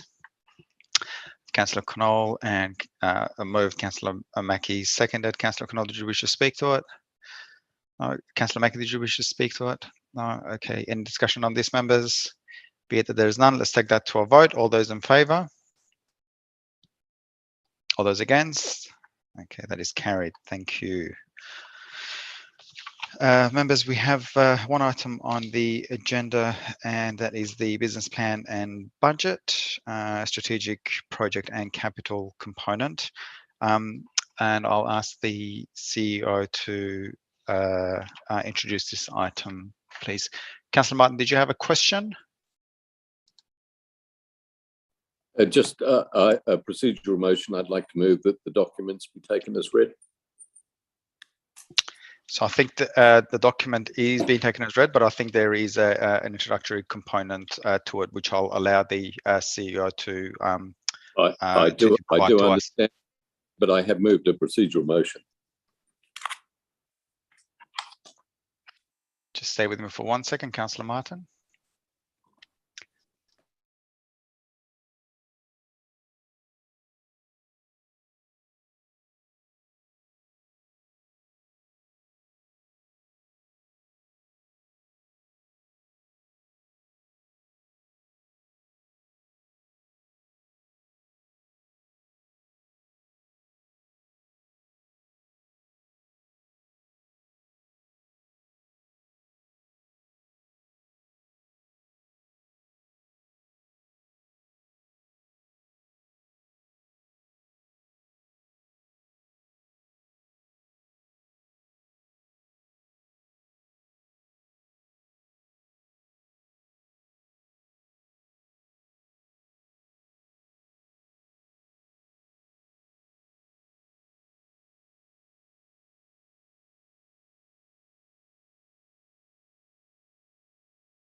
Thanks, Claire. The floor is yours. Okay. Thank you, Deputy Lord Mayor, and good evening, council members. So tonight we're seeking your input into the capital projects proposed for next financial year, the strategic projects, as well as the business plan and budget view of our subsidiaries, and then sharing with you some budget scenarios for your comments and feedback. This is the final business plan and budget that we'll build together during this term of council, and I believe we do so from a place of strength. Over the past 3 years, we've faced many challenges, and we've done it head on, not least of which has been COVID, the crisis, which absolutely highlighted the vulnerability of our revenue sources and our exposure to conditions and restrictions in the city, the same as every other city CBD. Working closely with our Audit and Risk Committee, I believe we've developed a shared understanding of our financial position and the importance of committing to a surplus break-even budget to fund services and city-shaping projects for our city residents, ratepayers and businesses and visitors to the city. And over the last couple of years, we've been very open about our financial position and will continue to provide transparency for all our council members and ratepayers. for example, public reporting for the first time from our commercial businesses. We've also developed and reviewed a range of financial levers that can be used to create future capacity to support city recovery, and Council adopted those recovery principles. We've worked hard to revise the presentation of our quarterly financial performance reports to enable greater clarity and ease of understanding. We've worked on a long-term financial plan that enables Council to model and test the impact of their decisions and develop various scenarios. We've revised the Treasury policy and prudential limits to better reflect Council's ability to fund and service future debt. We've undertaken a strategic property review to identify those assets that are not performing to ensure that ratepayers are getting maximum return on investments. We created a reserve fund, the Future Fund, to enable Council to fund the purchase of future income and generating assets or to invest in strategic capital projects from the sale proceeds of those assets. Council has adopted an asset accounting policy and fixed asset guidelines. We've undertaken a comprehensive review of our organisational structure and services, delivering 20 million in permanent operating savings. The Adelaide Economic Development Agency was created to drive growth and reinvigorate the economy here in the city. We've undertaken a review of our rating policy and advocated for changes to rating exemptions and rebates. And we defined our asset management objectives and consulted on a strategic asset management plan. So strong financial leadership, sensible financial management has seen us steadily improve our financial position while continuing to deliver value for money for our ratepayers. And Council have not increased rates for 8 consecutive years and has frozen most fees and charges. Notwithstanding that, we've invested more than 20 million in city support programs to reignite our city, directly assisting businesses across the CBD and North Adelaide and creating compelling reasons for people to return to our streets, offices, venues and parklands. And we're also investing strategically in our city, including 2 once-in-a-generation projects such as 88 O'Connell and Market Square.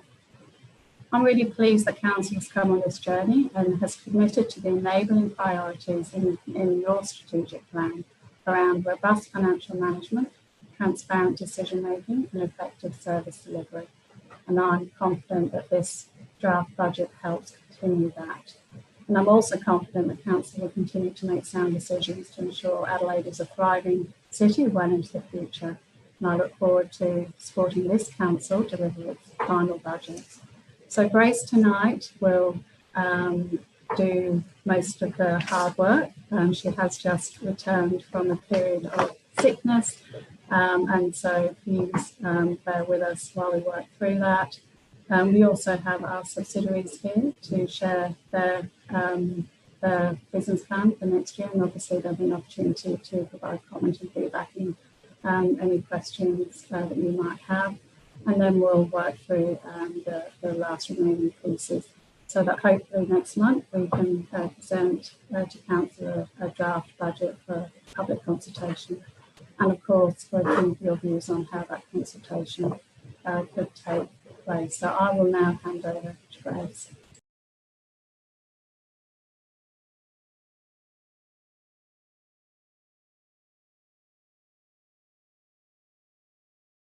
Claire. So take the majority of the presentation as read tonight as in your agenda packs. The slides that we will take you through are the important slides for us to ensure that we get your feedback on tonight, and we'll take you through as we sort of develop those segments of the budget, starting with the subsidiaries and moving into the base budget and projects recommended for inclusion with different scenarios with regards to asset sustainability delivery. Judy, you're going to have to click through the presentation for me if you could jump through. Thank you, and I think we can jump straight into the subsidiaries. So there will be 3 key questions that we're asking you tonight with regards to the proposed projects, as I said, the scenario budget and the consultation approach. So we'll get to those as we kind of talk through each of the slides, and I'll bring up the questions towards the end as well. So just moving on to the subsidiaries. slide. Thank you. So just more of a reminder for council in the sense that when we are talking about the business plan and budget, we are talking about the holistic City of Adelaide business plan and budget, which does include our 4 subsidiaries. And starting on the right, between APLA and Brownhill Keswick Creek, they're the 2 subsidiaries that are more statutory-based subsidiaries in their function. APLA budget purely consists of sitting fees and the Adelaide Prize, so their budget is circa around $120,000 for those things included in their budget, and those are included in our base budget. We won't be going through that in much more detail tonight, in the sense that they are quite a simple, straightforward budget. Same with Brownhill Keswick Creek, based on the agreement for that establishment of that joint venture. The budget purely consists of some agreed contributions made on a capital and on an operating nature to the Brownhill Keswick Creek board, and again are all in accordance with the agreement. So the 2 that we will go through more in terms of a business plan and budget detail will be the 2 larger subsidiaries around ACMA and AIDA. ACMA, it's the bottom line result that is showing there, and Jodie and Theo will go through, again, has been included in our budget, as has the Economic Development Agency budget. So I'm going to pass over initially to Jodie and Theo, and they will talk to more detail around the ACMA business plan for 22-23.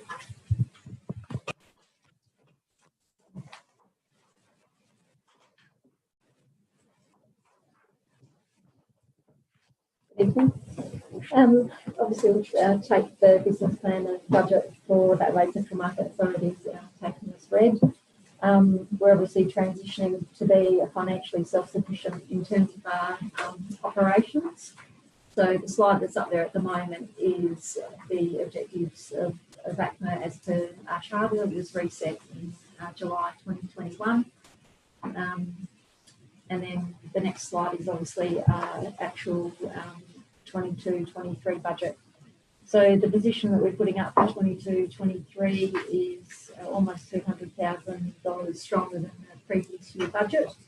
The operations are fairly simple, as effectively the rental income from the market floor, and then the operational expenses that go with running the market. So happy to take any questions. Thank you, Jodie and Theo. Members, I've got Councillor Snape and Moran. Yes, I was just seconding Councillor Martin's motion that we accept it as read. Yep, so the advice was that we don't have procedural motions in committees. So do you have any questions, Councillor Snape? No, I'm good, thank you.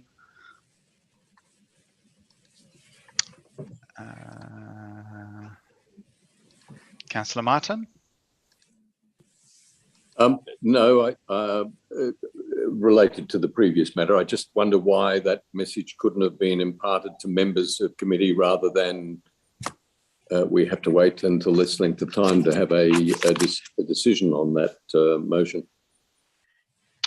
I gave you advice when the question was asked. So if you've got any other questions in relation to the item before us. Well, look, I'm sorry, Chair. You might have thought that you gave me advice, but you did not. Is there an audio problem or something? No, there's no audio problem. I did provide the advice, so unless you didn't hear me or you weren't at your seat, it's on the meeting record for your information. So if you've got no question. Actually, apologies, Deputy Lord Mayor, but we didn't hear it. I think you might have gone on mute for a moment.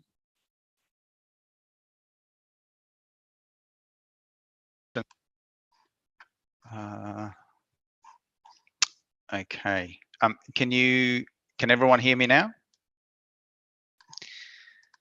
Well then, if I can, I will just say that there are no procedural motions of this nature for the committee. So that's why I asked the CEO to introduce the item. So, Lord Mayor, did you have a question in relation to this item? More of a comment. I just wanted to thank Theo and Jody for quite a comprehensive plan. I know that this is the last year of the strategic plan. So looking forward to the development of the new one, because there's been lots of changes and there will be lots of changes. I was particularly pleased to see that the market expansion is called out in terms of both integration and risk mitigation, and we are looking forward to seeing some more work on that in terms of what the strategy is going to be around both the integration and the risk management. And I guess my only question is around the capital works, whether there, given that there is a number of projects there, whether there are any outstanding or projects that we need to prioritise that might not be captured within the projects that you've actually put in the budget. Thank you, Lord Mayor. Jody? Sorry.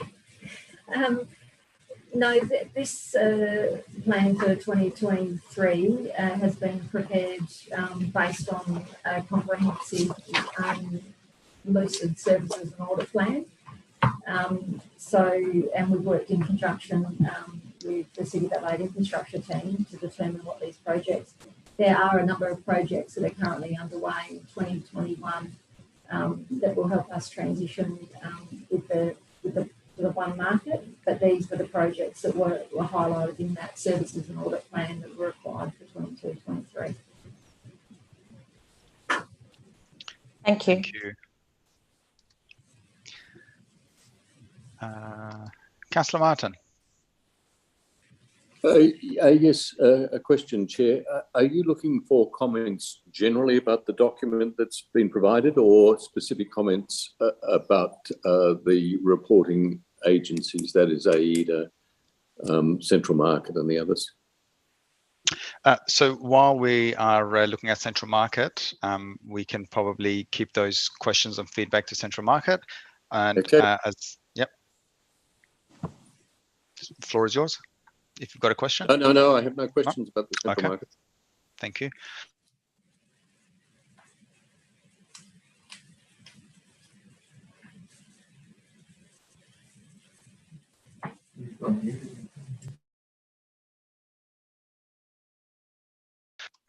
Can't hear you, Deputy Lord Mayor.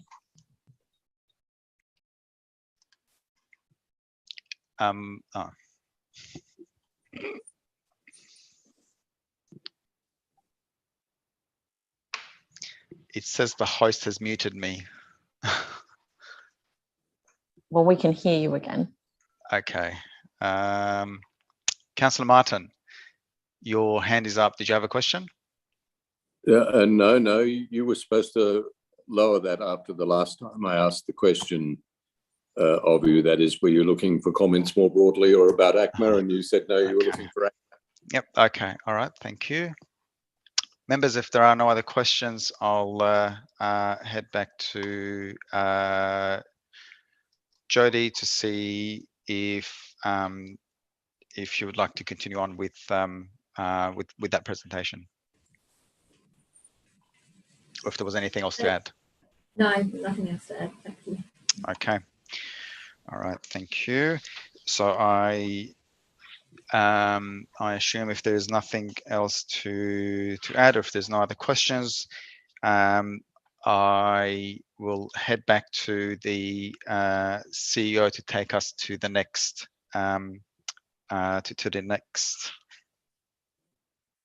subsidiary.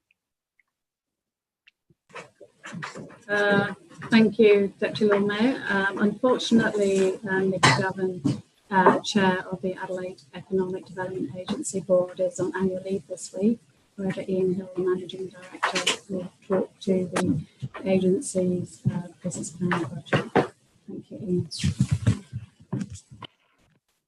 CEO, and through you, Chair, again, I'll take the documentation as read as per the request of council members. So Judy, if we just flick through the couple of slides, that's a couple of slides that I think it's pretty straightforward. I think everyone understands what AIDA's purpose is and our business plan, our objectives and purposes. Again, it's a fairly similar sort of layout. So I can go back on Judy, sorry. A similar sort of layout to ACMA. We're trying to be consistent there in terms of our subsidiaries.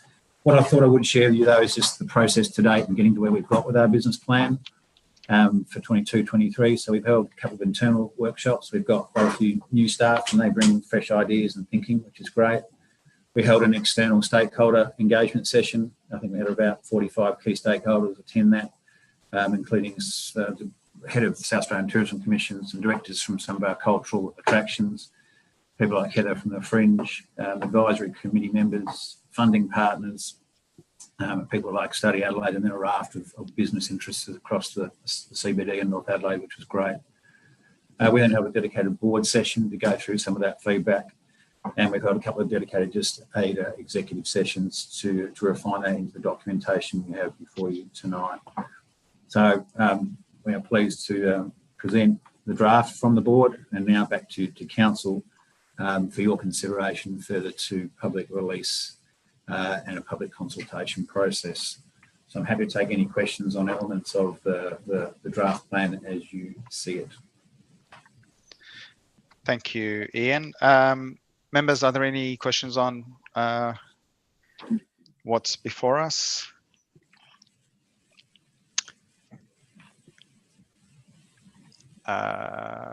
Councillor Martin?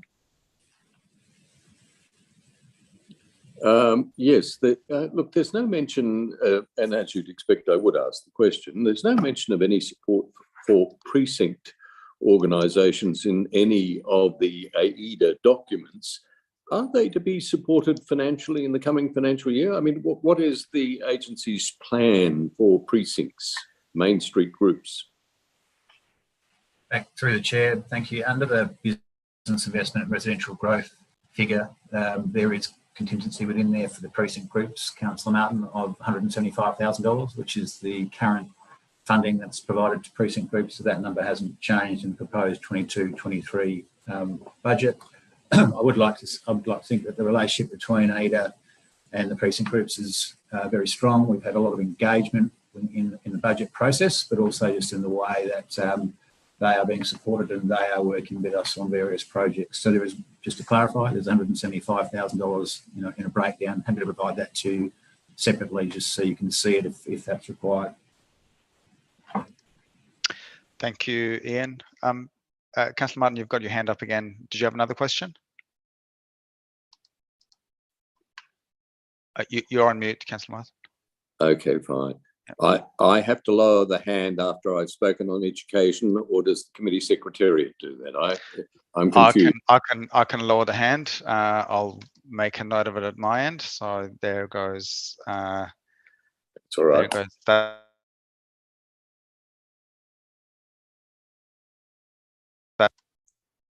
Okay, members, any other questions on this item? Be it that there is none. Thank you, Ian, for joining us tonight. I'll hand back over to the CEO, please. Or Grace, whoever that wants to take the seat.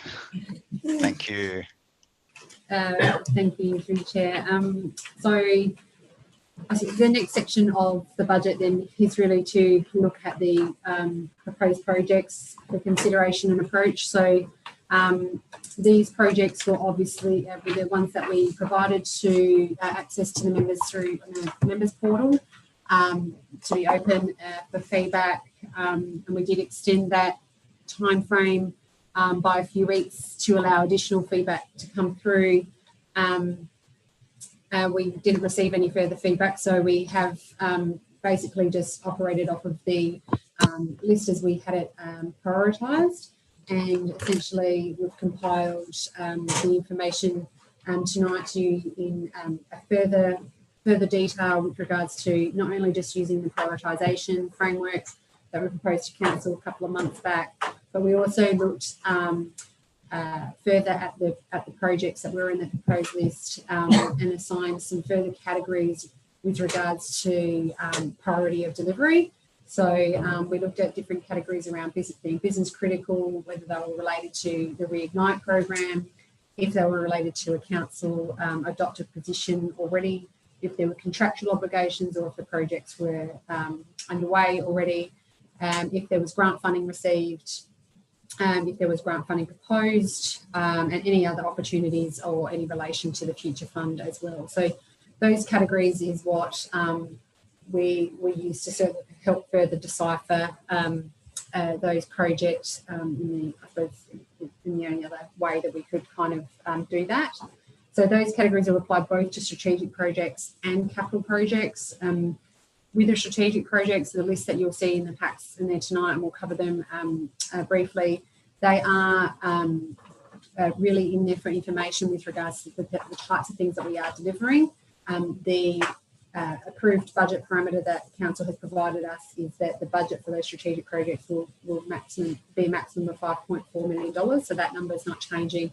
And therefore, those strategic projects that are listed will be delivered within that budget and be reported back to you in accordance with our normal quarterly budgets. The capital projects, as I said, we've applied those categorisations to try and filter out that list a little bit more. And I will caveat and say these lists are meant for this workshop only. They are not final in terms of what we will be putting into the draft business plan. The idea was to bring you the lists as they stood, so that way you could see how they're being formulated and obviously seek any feedback from Council tonight in this session. So that way we can go away and further refine any information in those lists, particularly if there's anything that you'd like to call out tonight, and make sure that we finalise them for the inclusion in the draft business plan and budget. So in terms of the next slide, thanks, Judy. So this is the strategic projects list that we will, I'll briefly touch on these ones here. So as I said, the budget for this is set at 5.4 million.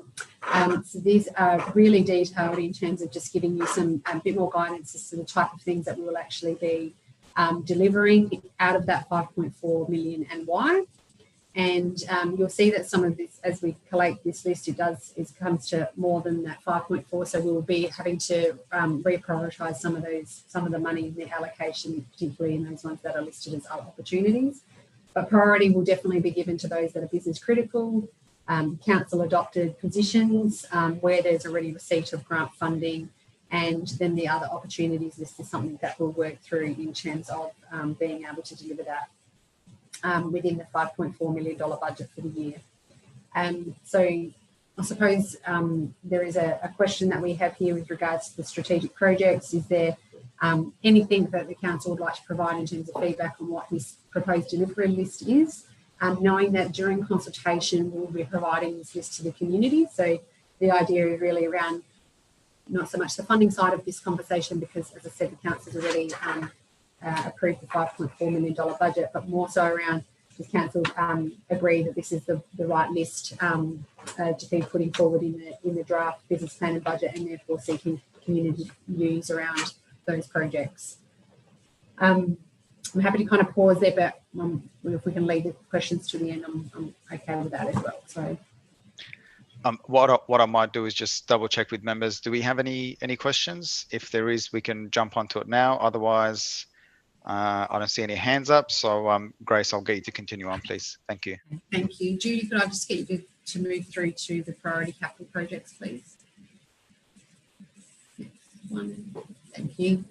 So as I said, the priority capital projects, these are the ones that, again, they're obviously all about capital. These are major projects and new and upgrade projects, so all new capital.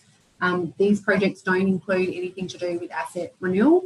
That's a separate plan and a separate figure altogether. So what we've tried to do here is classify some as what we've defined as priority projects, because we believe these ones should be included in the budget for 22-23.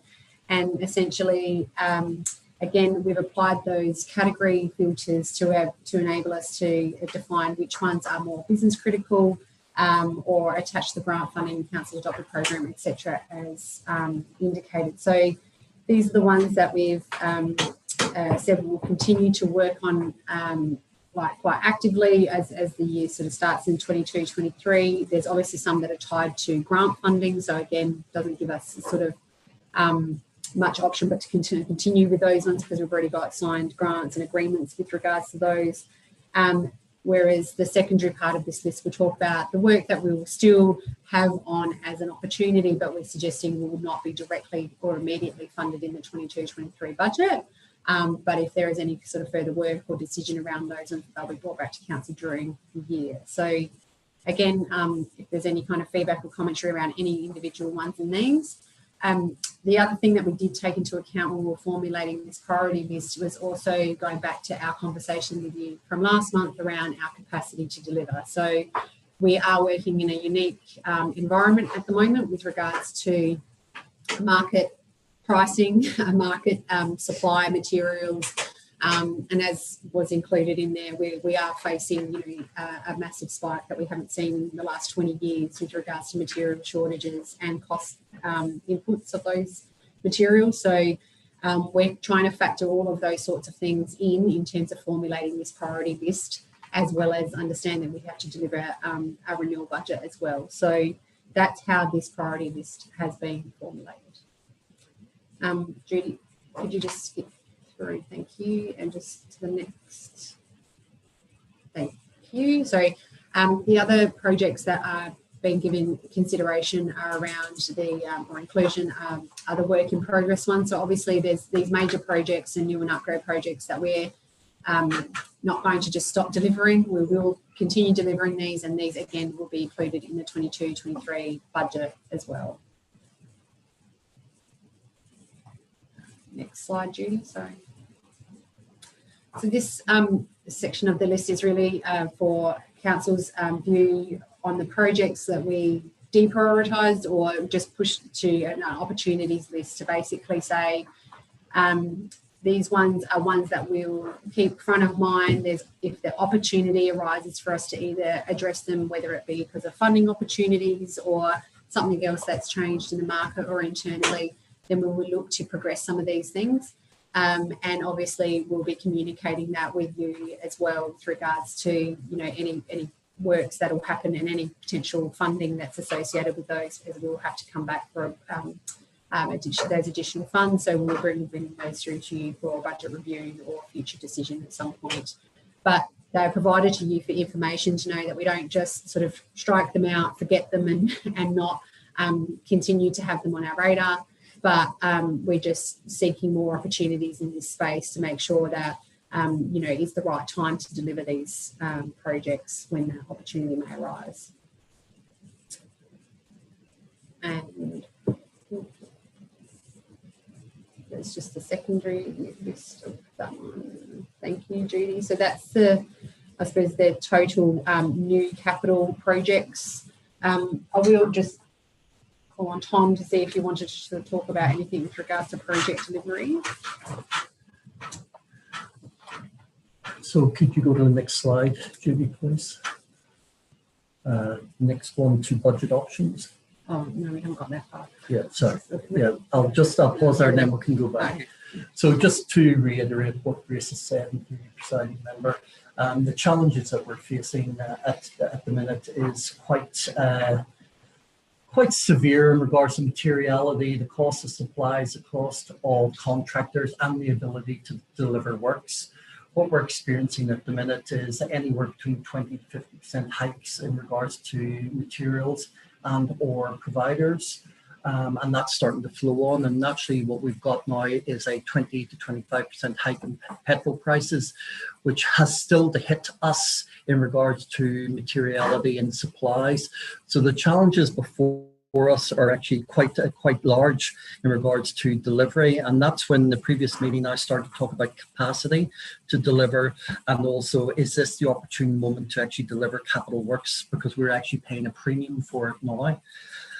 So just it's also important to note that any variation in regards to our asset renewal, what it doesn't affect our operating position. All it does is see a reduction in our borrowings, but you will see naturally a reduction in regards to the capital works spend. So just if we can go to the next slide, Judy. So what council actually asked me to do at the last meeting, I gave an undertaking to come back, was to give you a series of options, what those options would look like in regards to capital works delivery. Noting that what sits in the long-term financial plan at the minute is a 90% asset renewal delivery, new capital items. So what I've given you is an option one, which is currently 60%. We're delivering at 60% at the minute. That's what's currently within the 21-22 budget. As you can see, our borrowings are 41.3. If you were actually to put a dollar value against the capital works delivery, that's around about a $27 million delivery in regards to capital works. If you look at option two, 70%, you can see naturally our borrowings goes up. And what does that relate to in regards to spend? That relates to circa 31 million, which is probably where we're about at the minute in regards to those pieces of work. Next slide, please. 80%, you see, again, an increase in borrowings, which sees a $35 million capital program in regards to delivery, which is some, as it sits at the moment, we've got a $34 million capital delivery, but we're predicting somewhere between 31 to 32 million delivery this year. And then naturally, the 90% is increased borrowings of 54.2 and sees a $37.2 million capital works delivery. The issue would be is that is based on prior to the impacts of fuel, prior to what we're seeing as a massive hike in regards to materials, the availability of materials, and also the ability of contractors to be able to service council's needs, because they still have to comply with lockdowns the same as everyone else. So realistically, what I would be saying to you is a 90%, which sits in our long-term financial plan, the capacity for us to deliver is not real. And I'm being perfectly honest about that, based on the materials that are out there and the costs, noting the other challenges we have in regards to delivery. This isn't about capability, this is about capacity. So I think it was Councillor Mackey who highlighted it in regards to what we have delivered in the past. It still is important to note that 21-22 will be one of the biggest years that we've had in regards to delivery. And I think we responded to either a question or motion on notice at the last council meeting. But effectively, we're looking around renewals plus major works, circa 51 million delivery, compared to, I think, 2018-19 was a big year, but not as big as this, which actually included Goller Place North and South as a major delivery. So council is still delivering. And it is important to note, even if you were to reduce your asset sustainability ratio, that is from a capital perspective. It doesn't mean that we don't maintain that asset to make sure that we're controlling that risk and staying on top of that project. So whilst it's not listed within the capital works or if council determines, it will still be maintained until such times as we have the ability to deliver and also seek a reduction in costs in regards to materiality and services. I'm open to any questions. Thank you, Tom. Members, are there any questions?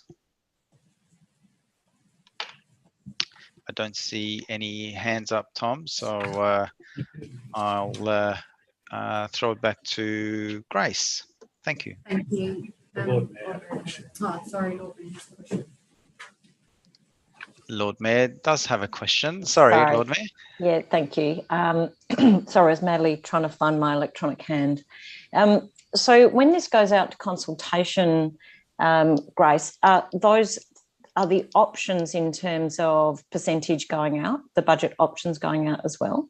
So in terms of feedback, or are we as a council making a decision on one of those scenarios or one of those options to go out for consultation, just so that I'm clear? The intention would be to put a draft business plan and budget based on one of those options. And as Tom's alluded to, obviously the budget parameter is has been set at 90%, but we don't feel like that's the right option to be putting up in the draft business plan and budget for the reasons that Tom just went through. So it would be option 1, 2 or 3, around the 60, 70 or 80%. If it was sort of, I suppose. Yeah, that's fine. That's the question. So at what point will we be making a decision on that option? Is that when that's coming out before it goes out to consultation? Yes, so we're looking to have the special council meeting on the 26th of April, and that would be based on a draft business plan will be presented to council based on one of our, I suppose, our recommended option. And our recommended option wouldn't be option 1 in this case. They're not presented in recommended order here in terms of option 1, 2, 3. So we would not be recommending the 60% version, just like we're saying we don't recommend 90%. Yep. So what feedback do you want from members tonight in terms of those options? It would be more, you know, if there's any feedback around particularly the 70 or 80, and whether they think that there's any issues that we need to consider on putting any one of those options. Obviously, we can't seek a formal decision from you in this meeting tonight. So any feedback that would help us to kind of, you know, align the business plan and budget preparation with either 70 or the 80% would be our preference.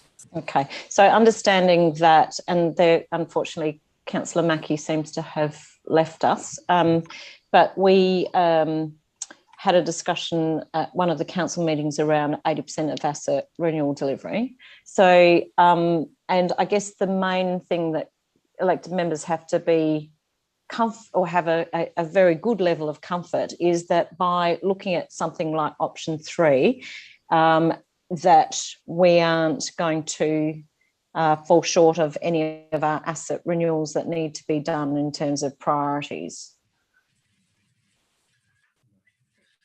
Through you, Presiding Member, Lord Mayor, that's indeed correct. So from a priority list, what we are doing is having a look at ultimately which ones can we just maintain to a point, and the other ones that we need to bring forward. So we're bringing the priority, dare I say, of the priorities forward. Yeah. But also, just to add to this, is what we're saying is whatever council decides in regards to which option, it is not, this is for this year. We do wish, once we transition through this and get normalisation in regards to materials and costs, to work our asset ratio back up. However, this is a moment in time, and we believe it's prudent to do it because we're actually paying a premium for all the supplies. And at 80% or option 2 or 3, 70% at 80%, do we have any concerns around our ability to deliver at that level? Lord, through you, Presiding Member, Lord Mayor, I'd say from our perspective, it's really down to council. The 70% we can certainly deliver. The 80% is more than what we've delivered previously. Noting that we've got major works as well on top of that. However, I'll be in council's hands, but the reality is we'll be able to flag that pretty early in the process. Okay, thank you. Thank you, Lord Mayor. I have Councillor Knoll. Thank you, Deputy Lord Mayor. Look, I mean, I can appreciate the cost of all the materials, etc. I mean, all these things are budgets, and obviously the costings and things would have been done prior. The real thing is that, I mean, other than maintaining assets and that they're, you know, up to a standard that is acceptable. I mean, for me, it's you're doing budgets, you're doing an estimation of how, you know, the value of our spending, as you've said. So at what point, say during this year with the high spike in pricing, and what would have you budgeted and an idea of what the decrease may be? So, you know, if we're talking about the delivery, if you're going to have to spend an extra 10-20% on getting materials, or 30 even, you know, the value of we're getting for the money that we're providing, you know, so trying to get to, if we're leaving things a little bit later, just maintaining those things which are material intensive, so that we are going towards a space that we think will be able to deliver greater value, rather than, in a sense, wasting that by putting it too far forward, and therefore not getting the outcomes that we're looking for as an organisation. I hope that can make some sense. So from my perspective, through the Presiding Member, Councillor Knoll, all I can talk to is a distinct moment in time which we're facing as a challenge in regards to capital delivery. We're not the only council who's been challenged in regards to this. As I indicated at a previous meeting, there's a council who have actually modified their budget by 50% because of the cost of materials and supplies and whatever. So to answer your question, I don't know when it's going to normalise. What I do know that we are significantly going to be paying a premium, and we believe it is responsible to actually look at our budget to modify it. But that doesn't mean, as I indicate, that we won't maintain the assets as we travel through. Also, we've got 3 budget reconsiderations we have within each financial year. So there will be ample opportunity for us to come back to council and to actually inform them what is actually happening within the marketplace. And it wouldn't be the first time that we've brought projects forward from future years into these years to see how we can actually achieve it as well. And we will certainly look to do that. Thank you, Tom. Members, are there any other questions? I do not see any hands up, so I'll pass back to you, Grace, please. Thank you, Deputy Lord Mayor. Jenny, Judy, sorry, could I just get you to go back to the bridging budget slide, please? Keep going. Thank you. So, members, as we spoke to you last month about the budget scenario, we have gone away and refined some of our budgets. What we were staring at was a deficit of around $5.7 million.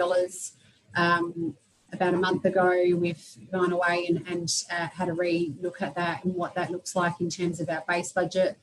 I just want to make the point here around what we put in a budget is a base budget is around those things that or costs and income levels that are related to our base service delivery. So what do we need on an ongoing basis for the operations of council?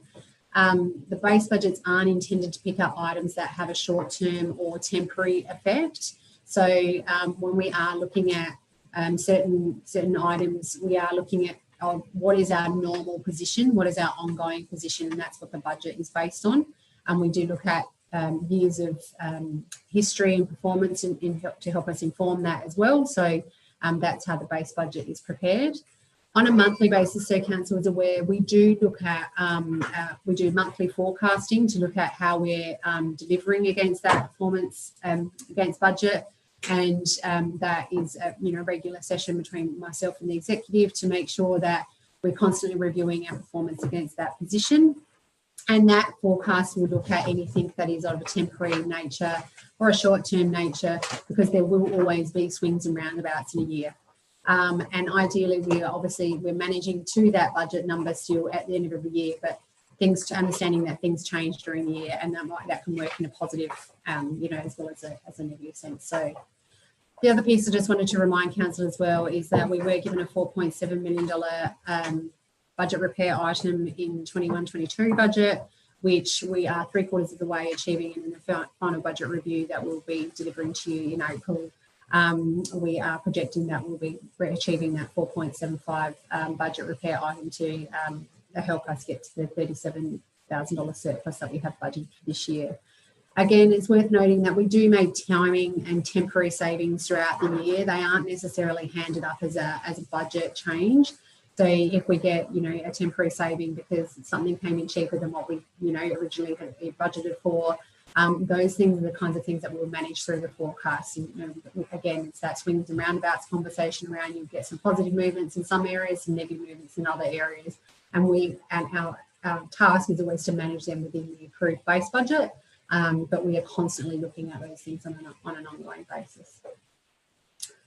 So where we are in terms of the proposed base budget at the moment is a deficit of $4.8 million.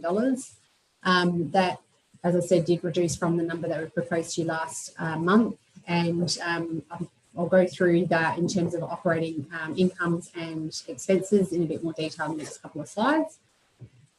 Judy? Thank you. On the income side, I suppose we still do have rates in our growth in our rates revenue. That is purely around new developments, growth in the city, additions, alterations, etc.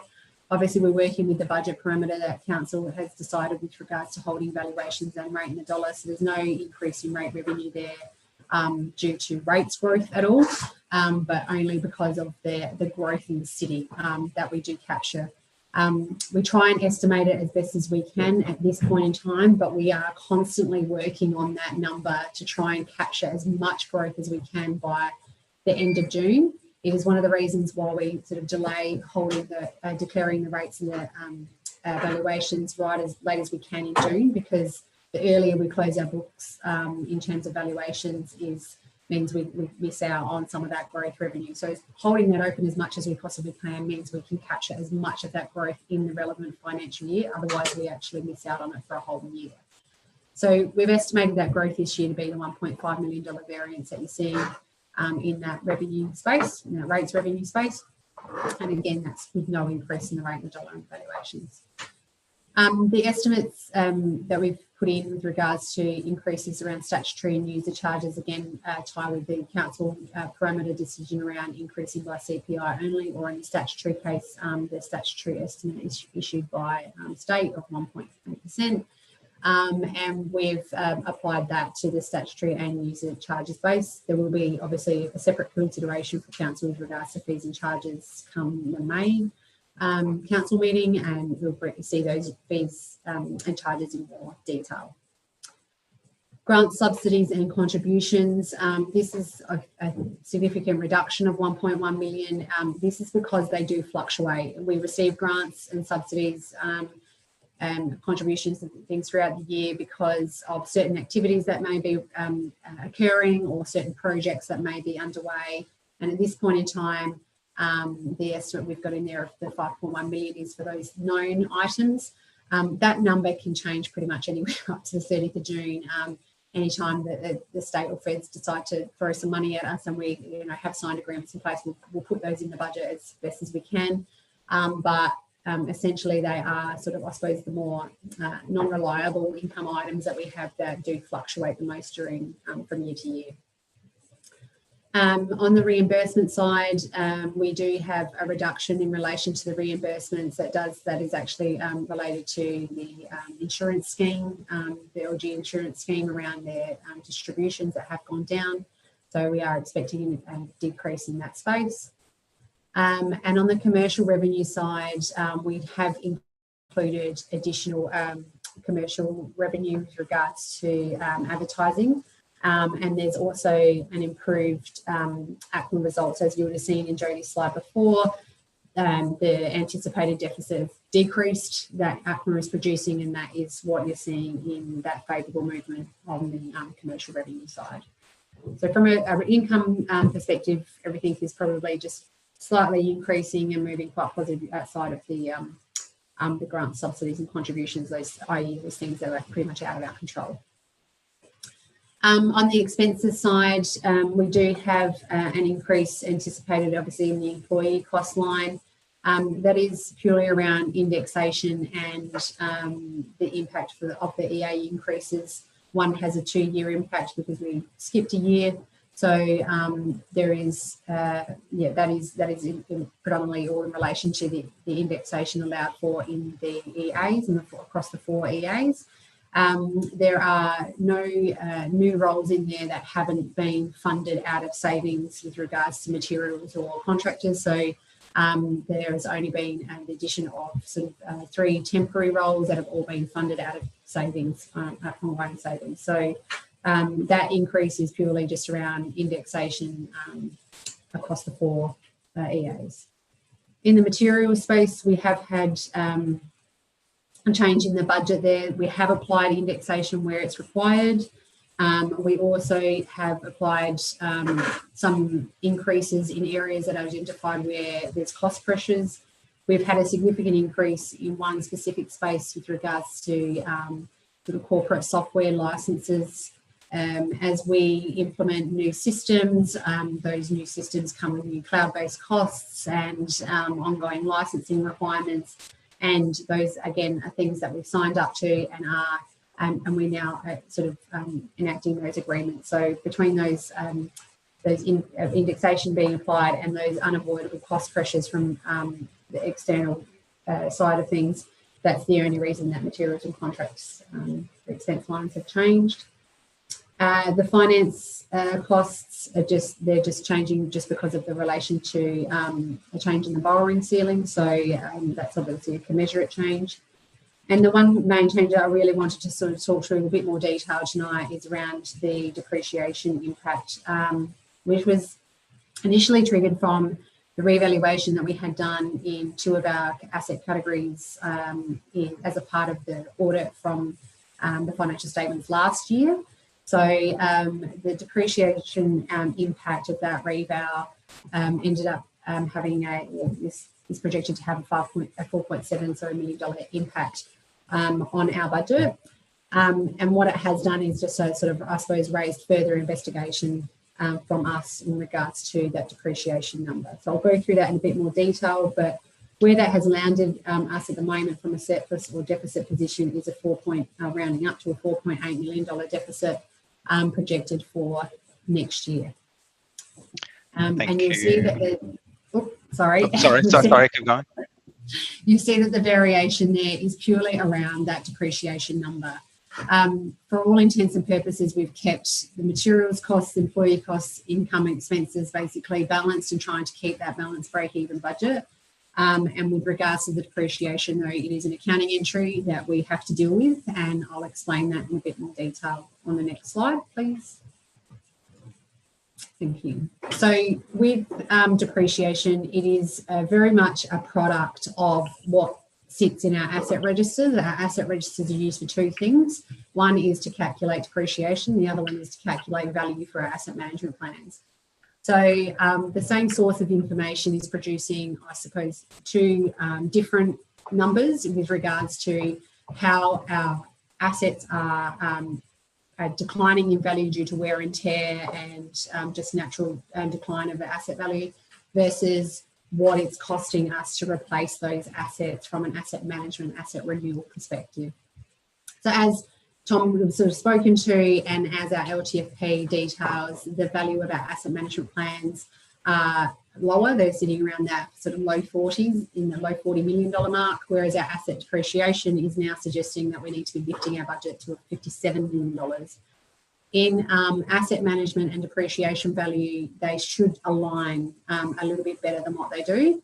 And so that is what we've highlighted at the moment, going, we know we need to put this accounting entry through from a depreciation and budgetary perspective. And some of that may come through in the 2022 financial year that we're currently in as well. We're just working through that with the auditors. But what we are proposing is that we need to actually investigate this issue a little bit further.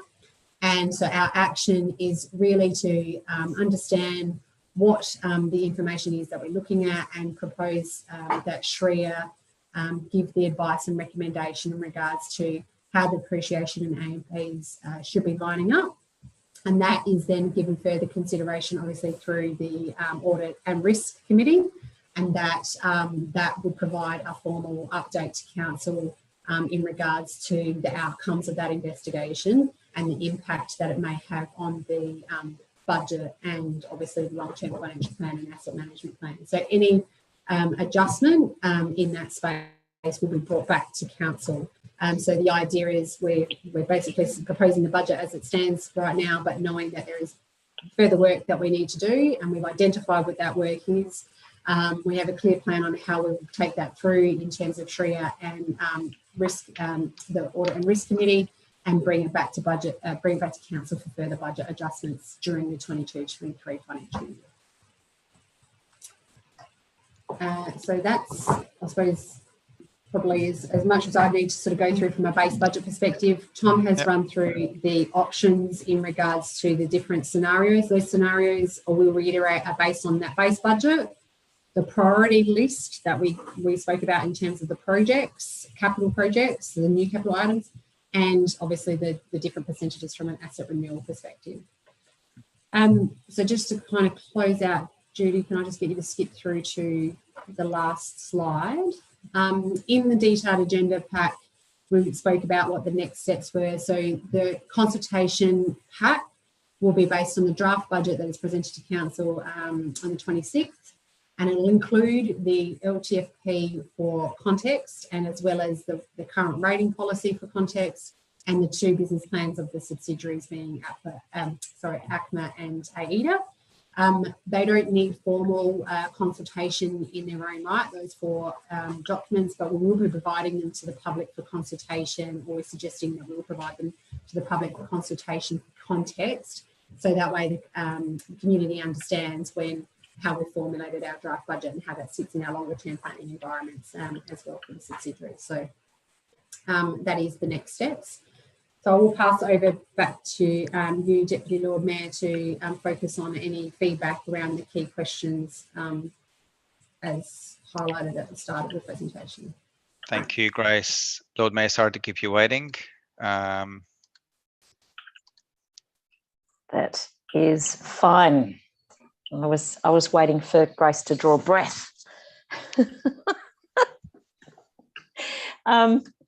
So just a couple of questions, just going back to the bridging budget, and I will go back to the depreciation. Just a comment that you made around the 2.8 or 2.9 million being indexation and the 2-year impact on wages for 4 EAs didn't make sense. So is like, surely a 2-year impact on wages for 4 EAs isn't 2.8 million. I'm assuming that's a large amount of indexation and a very small amount for the 4 EAs.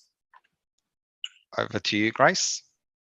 Thank you for the question through the chair. Yeah, so the enterprise agreements that exist for each of the 4 categories. So we have the salaries, the wages, the leisure, and UPART. Yeah, so it's all 4 of them. So it's all 4 enterprise agreements that are all increasing. For at least that's the indexation that's been applied. We've applied if there's something in that EA that it's explicit about that increase. Otherwise, we've estimated an increase to be applied to that EA. Okay. And just as a side question, where are we in renegotiations with enterprise bargaining? Are we in which cycle are we in at the moment? We're in the last year of all of them, as I understand. Okay. And so they're all coming up for renewal. Thanks. Okay, that's fine. I just was checking. So it was all 4 of the, but we're at the end of the process, or about to start that process again. Okay. The other question was whether it's a balancing item. So we talked a lot about cost pressures and things, and yet materials contracts as another expensive has actually gone down by 1.5 million. So does that mean we're requiring less of them, or are we just purchasing less given the costs have gone up? So with regards to this area, like the cost pressures have gone up in certain areas. We've applied indexation in certain areas, but there's some things that have actually come back. This is the crystallisation of some of that $4.75 million of salary of budget repair items that we've put in there as well. We have had our utilities costs go down because of the agreement that we did sign. And we are experiencing some of those things coming back. As I said, some of that increase in the salaries did relate to some short-term roles which were funded out of savings in those areas too. So security is a great one as an example of that, and we're looking at formalising that position during the year too. So okay, and the other one is around the depreciation impact of the revals. So in essence, does it mean that we have not been keeping up with the valuing of the assets over a period of time, given because that's quite a large reval? So the revaluations have to happen legislatively every 4 years. We do them on a rolling basis. So you don't do all the asset revals all in 1 year. So the impact of that asset valuation was purely around the building category and the urban elements category. So we're rolling through a cycle of valuations of the other category. But as I said, there's the impact around depreciation from those valuations, and then the impact to the asset management plan for those valuations. And those are the bits that we are investigating at the moment. Okay, and so there's more information that you said is coming in through the audit committee, and will that be done in before we actually approve budget, or is it going to be done post that? it'll be post a draft budget for consultation. I'd like to say that we'll have it done for the 30th of June. I'm not sure we will get it done in time in terms of the investigation that's required in that space. So the idea was that we would prepare a base budget on the assumption that we'll increase the depreciation budget, and any adjustment to that will be brought back to you once the investigation is finished, and I suspect that would be in the 22-23 financial year. One last question. There's nearly $600,000 coming from, it's a combination of advertising revenue and ACMA result. What sort of advertising revenue are we? I'll pass over to Mr. McCready to answer that because he's the one managing the program. Through you, presiding member, Lord Mayor, in relation to advertising, we are looking at the bus shelters that we currently have in place, which would be the basis of a report that would come back to council. So council ultimately has a decision on that, but we will be at the end of contract on the 30th of June. So we're bringing that back through. So we're testing the market to see what is out there. Right, what thanks, potential Tom. revenues. Yep, great. Thank you. That's all the questions I have. Thanks. Dealer. Thank you, Lord Mayor. Members, any other questions or any feedback? I do not see any hands up. I do see Councillor Martin. Yeah, look, I am a bit disappointed, if I may say, to the administration about the paucity of information. There's a discussion about service delivery and meeting the minimal needs or whatever needs of council, but there's no detail of what that baseline service looks like. No comparison with what existed last year with what's coming up this year, no plus or minus, no detail whatever. And there is, throughout this, a series of assumptions that are made, and one that comes to mind is the Rymall Lake project, which is nominated within the proposed projects, and which appeared on the members' portal with what seemed to be a costing. The project's not come to council. There were 3 options that went to Kapla. Those options ranged in value from $4 to $9 million. What's been costed in here is obviously the cheapest option, but it hasn't even been run past council. And it does disturb me that we're continuing to talk about lowering our sites in terms of asset management, coming off the back of years of underperforming. It is on the basis now of substantial costs that we're saying, well, we'll put it off until next year or the year after, but without any convincing evidence that we'll be in any better position next year or the year after to meet our obligations.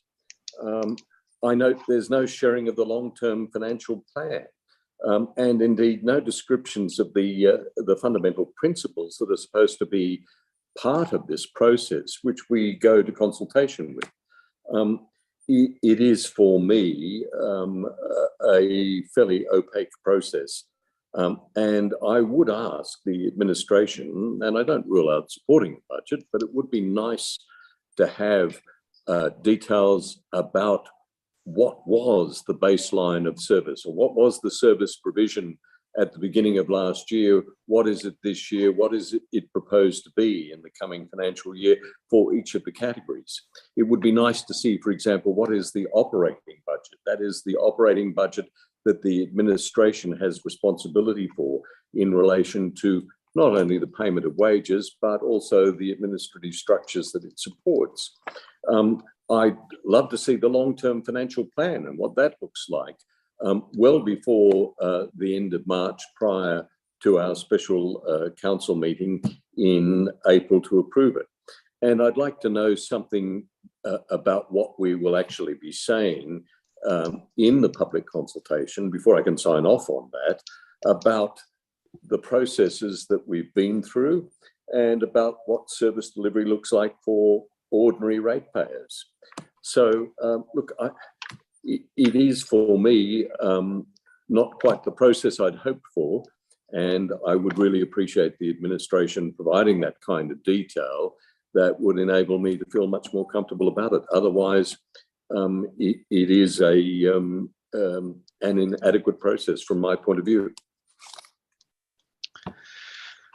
Okay. I actually thought that the Rommel Park costing did come to council, but I can't remember that far back. But nevertheless, well, Chair, I can help you. There was a committee discussion.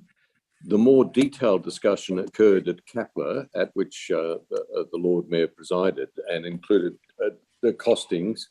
And there was no decision at Kapla, and there has been no decision at council. But what I'm saying is the cheapest option has been included in the budget, suggesting that the administration has plumped for one option without council or Kapla selecting another. Well, I guess this is why their administration are asking for feedback. So if there is anything that you feel strongly about, then this is the forum to provide feedback, and by all means, as we all do, we can ask to see our staff to give them that feedback. I'm asking that now, Chair, and I'd be grateful if I could receive that information. Sure, no worries. If I could, sorry, Deputy Lord Mayor. Sorry, Lord Mayor.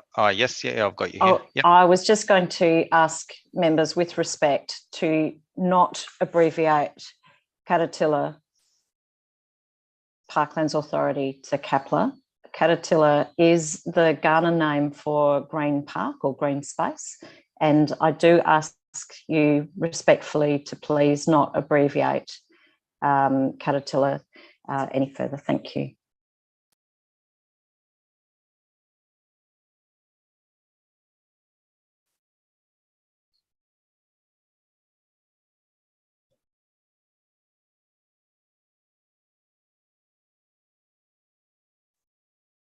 Councillor Martin was talking about. Yes, here we go. Through you, presiding member, just in response to, I think from, for example, Rymel Lake as way, for example, labour too much on it, and I've given an undertaking to come back to not only Councillor Martin, but to other elected members. First of all, we don't look for the cheapest version. We look for value for money. We look to spend ratepayers' funds in what I would say, in a measured way. And this was presented in part back to committee or council. However, I'll give an undertaking tonight and come back to elected members to be able to inform that on that project or any other project that they wish to pick out and whatever, and provide some narrative. Happy to do so. And I'll just add to that further, just with regards to the service delivery levels, they were provided in detail on the elected member portal, along with where the projects were also supplied. So in terms of what each of the business activities listed for each of the 13 services were all provided in there. And we weren't anticipating any changes to them unless we were provided with that feedback from the elected members. So their budgets therefore have been prepared on the same base service delivery, same business activities. And the last council workshop that we did provide you with the list of the detailed operating activities and their assigned budgets as well, which showed all the relevant ones increasing by CPI, etc. So the base budget document will be prepared for consultation for council to simply endorse the consultation. And there's obviously, any feedback we're still open to receiving from council as a part of tonight's conversation or anything further. And the draft version of the LTFP will also be supplied in terms of the draft documents, as I said, as a part of that context for the business plan and budget as well. Okay, thank you for clarifying. Councillor Martin? You're still on mute, Councillor Martin. Oh, sorry. I thank the administration for that. And look, I will supply a written request for the information that I'm asking for. Thank you.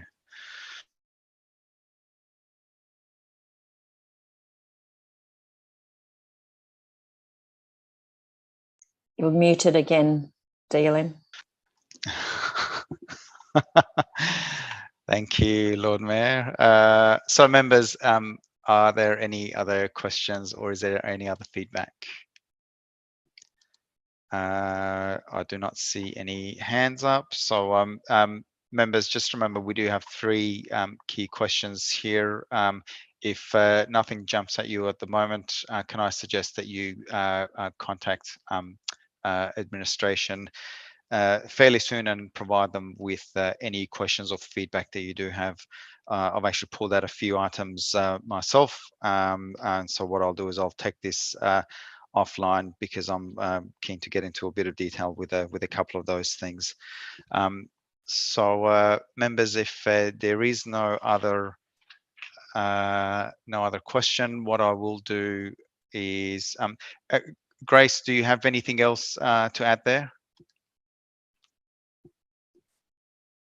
No, nothing else to add. Okay. All right. Thank you. Well, in that case, members, what I will do is it is 8:29 p.m. So I will close the committee meeting. Thank you and good evening.